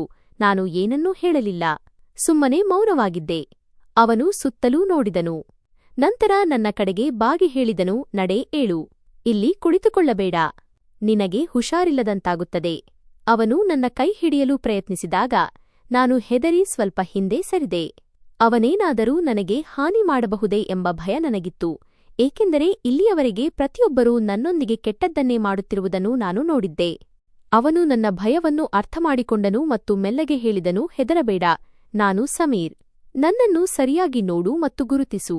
ನಾನು ಅವನನ್ನು ನೋಡಿದಾಗ ಅವನು ನನ್ನ ಪತಿಯೇ ಆಗಿದ್ದನು. ನಂತರ ಅವನು ಹೇಳಿದನು, ನಾನು ಏನನ್ನೂ ಮಾಡುವುದಿಲ್ಲ, ಕೇವಲ ಇಲ್ಲಿ ಕುಳಿತುಕೊಳ್ಳುವುದು ಸರಿಯಲ್ಲ. ಅವನ ಧ್ವನಿಯಲ್ಲಿ ಅಷ್ಟು ಸತ್ಯವಿತ್ತು ಅಂದರೆ ನಾನು ಕೆಲವು ಕ್ಷಣಗಳ ಕಾಲ ಶಾಂತಳಾದೆ. ನಾನು ಮೆಲ್ಲಗೆ ಅವನ ಕೈ ಹಿಡಿದೆ. ನನ್ನ ಕೈ ಬಹಳ ತಣ್ಣಗಿತ್ತು ಮತ್ತು ನಡುಗುತ್ತಿತ್ತು. ಅವನು ನನಗೆ ಆಸರೆ ನೀಡಿ ಎಬ್ಬಿಸಿದನು. ನನ್ನ ಕಾಲುಗಳು ಮರಗಟ್ಟಿದ್ದವು, ಅದಕ್ಕಾಗಿಯೇ ನಿಂತುಕೊಳ್ಳುವುದು ಕೂಡ ಕಷ್ಟವಾಗುತ್ತಿತ್ತು. ನಾನು ತಡಬಡಾಯಿಸಿದಾಗ ಅವನು ತಕ್ಷಣ ನನ್ನನ್ನು ಹಿಡಿದುಕೊಂಡನು. ಅವನ ಈ ನಡವಳಿಕೆಯಿಂದ ನನ್ನ ಹೃದಯದಲ್ಲಿ ಒಂದು ವಿಚಿತ್ರವಾದ ಅನುಭವವಾಯಿತು. ಯಾರೋ ನನ್ನವರು ನನಗೆ ಆಸರೆ ನೀಡುತ್ತಿದ್ದಾರೆ ಎನ್ನುವಂತಿತ್ತು. ಅವನು ನನ್ನನ್ನು ನಿಧಾನವಾಗಿ ಹತ್ತಿರದ ಮೆಟ್ಟಿಲುಗಳವರೆಗೆ ಕರೆದೊಯ್ದು ಕೂರಿಸಿದನು. ಅವನು ಮತ್ತೆ ಕೇಳಿದನು, ನಿನ್ನ ಮನೆ ಇದೇನಾ? ನಾನು ಮೆಲ್ಲಗೆ ತಲೆಯಾಡಿಸಿದೆ. ಅವನು ಬಾಗಿಲಿನ ಕಡೆಗೆ ನೋಡಿದನು ಮತ್ತು ನಂತರ ಕೇಳಿದನು, ನಿಜವಾಗಿಯೂ ಯಾರಾದರೂ ನಿನ್ನನ್ನು ಹೊರಗೆ ಹಾಕಿದರೆ? ನಾನು ಕಣ್ಣಿನಲ್ಲಿ ನೀರು ತುಂಬಿಕೊಂಡು ತಲೆ ತಗ್ಗಿಸಿ ಹೌದು ಎಂದೆ. ಅವನು ದೀರ್ಘವಾಗಿ ನಿಟ್ಟುಸಿರು ಬಿಟ್ಟನು ಮತ್ತು ಕೆಲವು ಕ್ಷಣಗಳ ಕಾಲ ಮೌನವಾದನು. ಅವನು ಏನು ಮಾಡಬೇಕೆಂದು ಯೋಚಿಸುತ್ತಿರುವಂತೆ ತೋರುತ್ತಿತ್ತು. ನಂತರ ಅವನು ಹೇಳಿದನು, ನೀನು ಇಷ್ಟು ಚಳಿಯಲ್ಲಿ ಇಲ್ಲಿ ಇರಲು ಸಾಧ್ಯವಿಲ್ಲ, ಇದು ಸರಿಯಲ್ಲ. ಅವನು ಸ್ವಲ್ಪ ಹೊತ್ತು ಯೋಚಿಸಿದನು ಮತ್ತು ನಂತರ ಹೇಳಿದನು, ಒಂದು ವೇಳೆ ನೀನು ಬಯಸಿದರೆ ನಾನು ನಿನ್ನನ್ನು ಇಲ್ಲಿಂದ ಬೇರೆ ಎಲ್ಲಾದರೂ ಕರೆದುಕೊಂಡು ಹೋಗಬಲ್ಲೆ, ಅಲ್ಲಿ ನೀನು ಸುರಕ್ಷಿತವಾಗಿರುತ್ತೀಯಾ? ಅವನ ಈ ಮಾತನ್ನು ಕೇಳಿ ನಾನು ದಂಗಾದೆ. ಏನು ಮಾಡಬೇಕೆಂದು ನನಗೆ ತಿಳಿಯುತ್ತಿರಲಿಲ್ಲ. ನನ್ನ ಮುಂದೆ ಮೊದಲ ಬಾರಿಗೆ ಯಾವುದೋ ಹಾದಿ ತೆರೆಯುತ್ತಿತ್ತು, ಆದರೆ ಇದೂ ಕೂಡ ಯಾವುದಾದರೂ ವಂಚನೆಯೇ ಇರಬಹುದೇ ಎಂಬ ಭಯವು ನನಗಾಗುತ್ತಿತ್ತು. ನನ್ನ ಹೃದಯ ಭಯ ಮತ್ತು ಭರವಸೆಯ ನಡುವೆ ಸಿಲುಕಿಕೊಂಡಿತ್ತು. ನಾನು ಅವನ ಕಡೆಗೆ ನೋಡುತ್ತಾ, ನಾನು ಇವನನ್ನು ನಂಬಬಹುದೇ ಅಥವಾ ಇಲ್ಲವೇ ಎಂದು ಯೋಚಿಸುತ್ತಿದ್ದೆ. ನನ್ನ ಕಣ್ಣುಗಳಲ್ಲಿ ನೀರಿತ್ತು ಮತ್ತು ಹೃದಯ ಬಹಳ ವೇಗವಾಗಿ ಬಡಿಯುತ್ತಿತ್ತು. ಬಹುಶಃ ನನ್ನ ಜೀವನದ ಒಂದು ತಿರುವು ಇದಾಗಿದ್ದು, ಇಲ್ಲಿಂದ ಎಲ್ಲವೂ ಬದಲಾಗಬಹುದು ಅಥವಾ ಇನ್ನೂ ಕೆಟ್ಟದಾಗಬಹುದು ಎಂದು ನನಗೆ ಅನ್ನಿಸುತ್ತಿತ್ತು. ನನಗೆ ಏನೂ ಅರ್ಥವಾಗುತ್ತಿರಲಿಲ್ಲ, ಆದರೆ ಒಂದು ವಿಷಯ ಸ್ಪಷ್ಟವಾಗಿತ್ತು. ಒಂದು ವೇಳೆ ನಾನು ಇಲ್ಲೇ ಇದ್ದರೆ ನನ್ನ ಪರಿಸ್ಥಿತಿ ಇನ್ನೂ ಹದಗೆಡುತ್ತದೆ ಎಂದು. ನನ್ನ ದೇಹವನ್ನು ಹೆಪ್ಪುಗಟ್ಟಿಸುತ್ತಿದ್ದ ಆ ತಣ್ಣನೆಯ ಗಾಳಿಯನ್ನು ನಾನು ಮತ್ತೆ ಅನುಭವಿಸುತ್ತಿದ್ದೆ ಮತ್ತು ನನ್ನೊಳಗೆ ನನಗಾಗಿ ಕೇವಲ ನೋವು ಮತ್ತು ಅವಮಾನ ಮಾತ್ರ ಇದೆ ಎಂಬುದು ನೆನಪಾಗುತ್ತಿತ್ತು. ನಾನು ಕೆಲವು ಕ್ಷಣಗಳ ಕಾಲ ಮೌನವಾಗಿದ್ದೆ. ನಂತರ ಮೆಲ್ಲಗೆ ಅವನ ಕಡೆಗೆ ನೋಡಿ ಬಹಳ ಕ್ಷೀಣ ಧ್ವನಿಯಲ್ಲಿ ಹೇಳಿದೆ, ನನ್ನನ್ನು ಇಲ್ಲಿಂದ ಕರೆದುಕೊಂಡು ಹೋಗಿ. ನನ್ನ ಧ್ವನಿಯಲ್ಲಿ ಭಯವೂ ಇತ್ತು ಮತ್ತು ಭರವಸೆಯೂ ಇತ್ತು. ಅವನು ನನ್ನ ಮಾತನ್ನು ಕೇಳಿದನು ಮತ್ತು ಮೆಲ್ಲಗೆ ತಲೆಯಾಡಿಸಿದನು. ನಂತರ ಅವನು ನನ್ನನ್ನು ಹಿಡಿದು ಎಬ್ಬಿಸಿದನು ಮತ್ತು ಮನೆಯೊಳಗೆ ಹೋಗಲು ಬಾಗಿಲು ತೆರೆದನು. ಆದರೆ ನನ್ನ ಹೃದಯದಲ್ಲಿ ಒಂದು ಸಣ್ಣ ಭರವಸೆ ಮೂಡಿತ್ತು, ಬಹುಶಃ ಈಗ ನನ್ನ ಜೀವನ ಬದಲಾಗಬಹುದು ಎಂದು. ಬಹುಶಃ ಇನ್ನು ಮುಂದೆ ನಾನು ಇದುವರೆಗೆ ಅನುಭವಿಸುತ್ತಿದ್ದ ಆ ನೋವನ್ನು ಅನುಭವಿಸಬೇಕಾಗಿಲ್ಲ ಎಂದುಕೊಂಡೆ. ಆ ಸಮಯದಲ್ಲಿ ಮೊದಲ ಬಾರಿಗೆ ನನಗೆ ಅನ್ನಿಸಿತು, ಬಹುಶಃ ದೇವರು ನನ್ನ ಪ್ರಾರ್ಥನೆಯನ್ನು ಕೇಳಿಸಿಕೊಂಡಿದ್ದಾನೆ ಮತ್ತು ಈ ಕತ್ತಲೆಯಿಂದ ನನ್ನನ್ನು ಹೊರತರಲು ಯಾವುದಾದರೂ ದಾರಿಯನ್ನು ಕಳುಹಿಸಿದ್ದಾನೆ ಎಂದು. ಅವನು ನನ್ನನ್ನು ಗಮನವಿಟ್ಟು ನೋಡಿದನು ಮತ್ತು ಅವನ ಕಣ್ಣುಗಳಲ್ಲಿ ಆಶ್ಚರ್ಯದ ಜೊತೆಗೆ ನೋವು ಕೂಡ ಸ್ಪಷ್ಟವಾಗಿ ಕಾಣುತ್ತಿತ್ತು. ಅವನು ಮೆಲ್ಲನೆಯ ಧ್ವನಿಯಲ್ಲಿ ಹೇಳಿದನು, ಇವರು ನಿನ್ನ ಸ್ಥಿತಿಯನ್ನು ಏನಾಗಿ ಮಾಡಿದ್ದಾರೆ? ನಿನಗೆ ಸರಿಯಾಗಿ ನಿಂತುಕೊಳ್ಳಲು ಕೂಡ ಸಾಧ್ಯವಾಗುತ್ತಿಲ್ಲ. ಅವನು ನನಗೆ ನಿಧಾನವಾಗಿ ಆಸರೆ ನೀಡಿದನು. ಅವನ ಕೈಗಳಲ್ಲಿ ಬಲವಿತ್ತು, ಆದರೆ ಆ ಹಿಡಿತದಲ್ಲಿ ಮೆದುತನವಿತ್ತು. ಅವನು ನನ್ನನ್ನು ಬೀಳದಂತೆ ಉಳಿಸಲು ಬಯಸುತ್ತಿರುವಂತೆ ತೋರುತ್ತಿತ್ತು. ನಾನು ಅವನ ಆಸರೆಯಲ್ಲಿ ಎದ್ದು ನಿಂತೆ ಮತ್ತು ಅವನು ನನ್ನನ್ನು ಹಿಡಿದುಕೊಂಡು ಮನೆಯ ಒಳಗಿನ ಹಾಲಿನವರೆಗೆ ಕರೆದುಕೊಂಡು ಬಂದನು. ಬಾಗಿಲು ತೆರೆದ ತಕ್ಷಣ ಒಳಗಿನಿಂದ ಧ್ವನಿ ಕೇಳಿಸಿತು ಮತ್ತು ಬಾಗಿಲ ಶಬ್ದ ಕೇಳಿದ ತಕ್ಷಣವೇ, ಅವನ ಮೇಲೆ ಕಣ್ಣು ಬಿದ್ದ ತಕ್ಷಣವೇ ಅವಳು ಜೋರಾಗಿ ಅಳತೊಡಗಿದಳು. ಚಿಕ್ಕಮ್ಮ, ಚಾಚಿ ಅವನ ಬಳಿ ಓಡುತ್ತಾ ಬಂದು ಹೇಳಿದರು, ನನ್ನ ಮಗ ಸಮೀರ್, ನೀನು ಎಲ್ಲಿಗೆ ಹೋಗಿದ್ದೆ? ನೀನು ಒಂದು ಬಾರಿಯೂ ನನ್ನನ್ನು ನೆನಪಿಸಿಕೊಳ್ಳಲಿಲ್ಲ. ಇಂದು ಪೂರ್ತಿ 2 ವರ್ಷಗಳ ನಂತರ ನೀನು ಮರಳಿ ಬಂದಿದ್ದೀಯಾ? ಇಷ್ಟನ್ನು ಹೇಳುತ್ತಾ ಅವರು ಅವನನ್ನು ಅಪ್ಪಿಕೊಳ್ಳಲು ಮುಂದೆ ಬಂದರು. ಆದರೆ ಅವನು ಕೈ ಎತ್ತಿ ಅವರನ್ನು ತಡೆದನು. ಅವನ ಮುಖದಲ್ಲಿ ಕೋಪವಿತ್ತು ಮತ್ತು ಕಣ್ಣುಗಳಲ್ಲಿ ನೋವು. ಅವನು ಗಡುಸಾದ ಧ್ವನಿಯಲ್ಲಿ ಹೇಳಿದನು, ನಿಮಗೆ ನಾಚಿಕೆಯಾಗುವುದಿಲ್ಲವೇ? ನೀವು ಇದೇನು ಮಾಡುತ್ತಿದ್ದೀರಿ? ಒಂದು ವೇಳೆ ನಾನು ಈ ಮನೆಯನ್ನು ಮತ್ತು ಇವಳನ್ನು ಬಿಟ್ಟು ಹೋಗಿದ್ದೆ ಎಂದಾದರೆ ನೀವು ಇವಳ ಸ್ಥಿತಿಯನ್ನು ಏನಾಗಿ ಮಾಡಿದ್ದೀರಿ?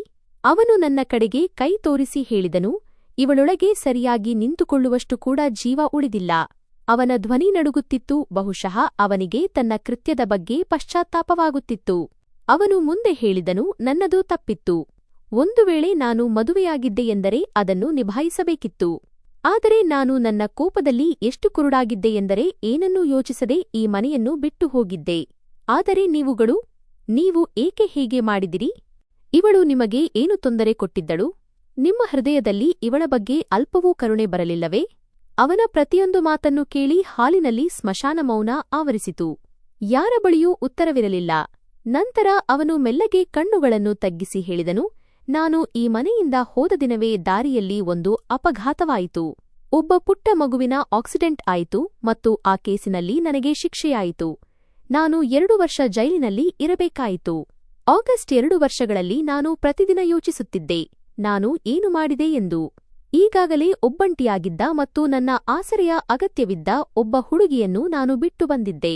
ಆದರೆ ನಾನು ಅವಳನ್ನು ಇನ್ನೂ ಹೆಚ್ಚಿನ ಸಂಕಷ್ಟಕ್ಕೆ ತಳ್ಳಿಬಂದಿದ್ದೆ.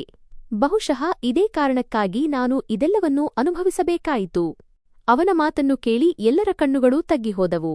ಚಿಕ್ಕಪ್ಪ, ಚಿಕ್ಕಮ್ಮ ಮತ್ತು ಅವರ ಹೆಣ್ಣು ಮಕ್ಕಳು ಎಲ್ಲರೂ ಮೌನವಾಗಿದ್ದರು. ಅವರ ಮುಖದಲ್ಲಿ ನಾಚಿಕೆ ಸ್ಪಷ್ಟವಾಗಿ ಕಾಣಿಸುತ್ತಿತ್ತು. ಚಿಕ್ಕಮ್ಮ ನಿಧಾನವಾಗಿ ನನ್ನ ಕಡೆಗೆ ಬಂದರು. ಅವರ ಕೈಗಳು ನಡುಗುತ್ತಿದ್ದವು. ಅವರು ನನ್ನ ಮುಂದೆ ಕೈ ಮುಗಿದು ಅಳುತ್ತಾ ಹೇಳಿದರು, ಮಗಳೇ, ನನ್ನನ್ನು ಕ್ಷಮಿಸು. ನಾನು ನನ್ನ ಕೋಪದಲ್ಲಿ ಎಷ್ಟು ಕುರುಡಿಯಾಗಿದ್ದೆ ಎಂದರೆ ನನಗೆ ನಿನ್ನ ನೋವು ಕಾಣಿಸಲೇ ಇಲ್ಲ. ನೀನು ಮೊದಲೇ ಅನಾಥೆಯಾಗಿದ್ದೆ. ನಿನಗೆ ಪ್ರೀತಿ ಸಿಗಬೇಕಿತ್ತು. ಆದರೆ ನಾನು ನಿನಗೆ ದುಃಖ ಕೊಟ್ಟೆ. ನಿನ್ನ ಮೇಲೆ ಬಹಳ ದೌರ್ಜನ್ಯ ಮಾಡಿದೆ. ಬಹುಶಃ ದೇವರು ಕೂಡ ನನ್ನನ್ನು ಕ್ಷಮಿಸುವುದಿಲ್ಲ. ಆದರೆ ನೀನು ನನ್ನನ್ನು ಕ್ಷಮಿಸಿಬಿಡು. ನಾನು ನಿನ್ನೊಂದಿಗೆ ಹೀಗೆ ಮಾಡಬಾರದಿತ್ತು. ಅವರ ಧ್ವನಿಯಲ್ಲಿ ನಿಜವಾದ ಪಶ್ಚಾತ್ತಾಪವಿತ್ತು ಮತ್ತು ಅವರ ಕಣ್ಣುಗಳಿಂದ ಕಣ್ಣೀರು ನಿಲ್ಲುತ್ತಿರಲಿಲ್ಲ. ನಾನು ಅವರನ್ನು ನೋಡುತ್ತಿದ್ದೆ. ನನ್ನ ಹೃದಯದಲ್ಲಿ ನೋವಿತ್ತು, ಆದರೆ ಎಲ್ಲೋ ಒಂದು ಕಡೆ ನೆಮ್ಮದಿಯೂ ಇತ್ತು. ಕೊನೆಗೂ ಯಾರೂ ನನ್ನ ನೋವನ್ನು ಅರ್ಥಮಾಡಿಕೊಂಡರಲ್ಲ ಎಂದು. ನಾನು ಮೆಲ್ಲಗೆ ಅವರ ಕೈ ಹಿಡಿದೆ ಮತ್ತು ಅವರನ್ನು ಕ್ಷಮಿಸಿದೆ. ಏಕೆಂದರೆ ಈಗ ನನ್ನ ಬಳಿ ದ್ವೇಷ ಸಾಧಿಸುವಷ್ಟು ಶಕ್ತಿಯೂ ಉಳಿದಿರಲಿಲ್ಲ. ನಂತರ ಸಮೀರ್ ನನ್ನ ಬಳಿ ಬಂದನು. ಅವನು ನನ್ನನ್ನು ನೋಡಿದನು. ಅವನ ಕಣ್ಣುಗಳಲ್ಲಿ ಪಶ್ಚಾತ್ತಾಪ ಸ್ಪಷ್ಟವಾಗಿತ್ತು. ಅವನು ಹೇಳಿದನು, ನನ್ನನ್ನು ಕ್ಷಮಿಸು. ನಿನ್ನನ್ನು ಈ ರೀತಿ ಬಿಟ್ಟು ನಾನು ಹೋಗಬಾರದಿತ್ತು. ಒಂದು ವೇಳೆ ನಾನು ಆ ಸಮಯದಲ್ಲಿ ನಿಂತಿದ್ದರೆ ಬಹುಶಃ ನೀನು ಇಷ್ಟೆಲ್ಲಾ ಸಹಿಸಬೇಕಾಗುತ್ತಿರಲಿಲ್ಲ. ಅವನ ಮಾತನ್ನು ಕೇಳಿ ನನ್ನ ಕಣ್ಣುಗಳಲ್ಲಿ ಮತ್ತೆ ನೀರು ಬಂದಿತು. ಆದರೆ ಈ ಬಾರಿ ಅವು ನೋವಿನ ಕಣ್ಣೀರಲ್ಲ, ಬದಲಾಗಿ ನಿರಾಳತೆಯ ಕಣ್ಣೀರಾಗಿದ್ದವು. ನಾನು ಅವನನ್ನು ಕ್ಷಮಿಸಿದೆ, ಏಕೆಂದರೆ ಇಂದು ಅವನು ಮರಳಿ ಬಂದಿದ್ದನು ಮತ್ತು ನನ್ನ ಜವಾಬ್ದಾರಿಯನ್ನು ಹೊರಲು ನಿರ್ಧರಿಸಿದ್ದನು. ಚಿಕ್ಕಮ್ಮನ 2 ಹೆಣ್ಣುಮಕ್ಕಳು ಕೂಡ ನನ್ನ ಬಳಿ ಬಂದರು.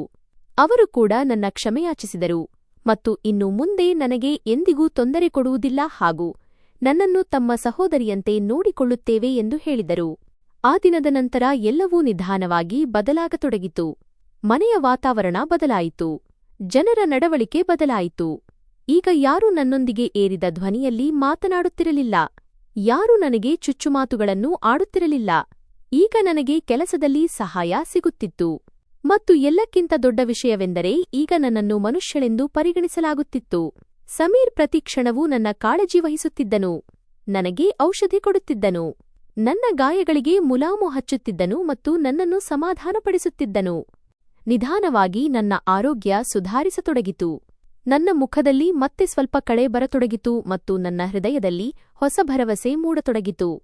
ಈಗ ನಾನು ಸಮೀರ್ ಜೊತೆ ಒಂದು ಹೊಸ ಜೀವನವನ್ನು ನಡೆಸುತ್ತಿದ್ದೆ. ಎಲ್ಲಿ ನೋವು ಕಡಿಮೆಯಿತ್ತೋ ಮತ್ತು ನೆಮ್ಮದಿ ಹೆಚ್ಚಿತ್ತೋ ಅಲ್ಲಿ. ಜೀವನ ಎಷ್ಟೇ ಕಷ್ಟಕರವಾಗಿದ್ದರೂ ಸರಿಯಾದ ಸಮಯದಲ್ಲಿ ಯಾರಾದರೂ ಸಾಥ್ ನೀಡುವವರು ಸಿಕ್ಕರೆ ಎಲ್ಲವೂ ಬದಲಾಗಬಹುದು ಎಂದು ನನಗೆ ಈಗ ಅರ್ಥವಾಯಿತು. ಮತ್ತು ಇಂದು ನಾನು ಆ ಬದಲಾವಣೆಯೊಂದಿಗೆ ಸಂತೋಷವಾಗಿದ್ದೇನೆ. ಏಕೆಂದರೆ ಈಗ ನನ್ನ ಬಳಿ ಒಬ್ಬ ಆಸರೆ ಇದ್ದಾನೆ. ಅವನು ಎಂದಿಗೂ ನನ್ನನ್ನು ಒಬ್ಬಂಟಿಯಾಗಿ ಬಿಡುವುದಿಲ್ಲ. ಮತ್ತು ಈಗ ನಾನು ಮೊದಲಿನಂತೆ ಹೆದರಿಕೆಯಿಂದಲ್ಲದೆ ಸ್ವಲ್ಪ ಧೈರ್ಯದೊಂದಿಗೆ ಬದುಕುವುದನ್ನು ಕಲಿಯುತ್ತಿದ್ದೇನೆ. ಮತ್ತು ಇದೇ ನನ್ನ ಅತಿದೊಡ್ಡ ಗೆಲುವು. ಗೆಳೆಯರೇ, ನಮ್ಮ ಕಥೆ ನಿಮಗೆ ಇಷ್ಟವಾಗಿದೆ ಎಂದು ನಾನು ಭಾವಿಸುತ್ತೇನೆ. ಕಥೆ ಇಷ್ಟವಾದರೆ ವಿಡಿಯೋವನ್ನು ಲೈಕ್ ಮಾಡಿ. ಚಾನೆಲ್ಗೆ ಹೊಸಬರಾಗಿದ್ದರೆ ಚಾನೆಲ್ ಅನ್ನು ಸಬ್ಸ್ಕ್ರೈಬ್ ಮಾಡಿ ಮತ್ತು ಹೌದು, ನೋಟಿಫಿಕೇಷನ್ ಬೆಲ್ ಅನ್ನು ಒತ್ತಲು ಮರೆಯಬೇಡಿ. ಇದರಿಂದ ಮುಂದಿನ ಅಪ್ಡೇಟ್ ಎಲ್ಲಕ್ಕಿಂತ ಮೊದಲು ನಿಮಗೆ ಸಿಗುತ್ತದೆ.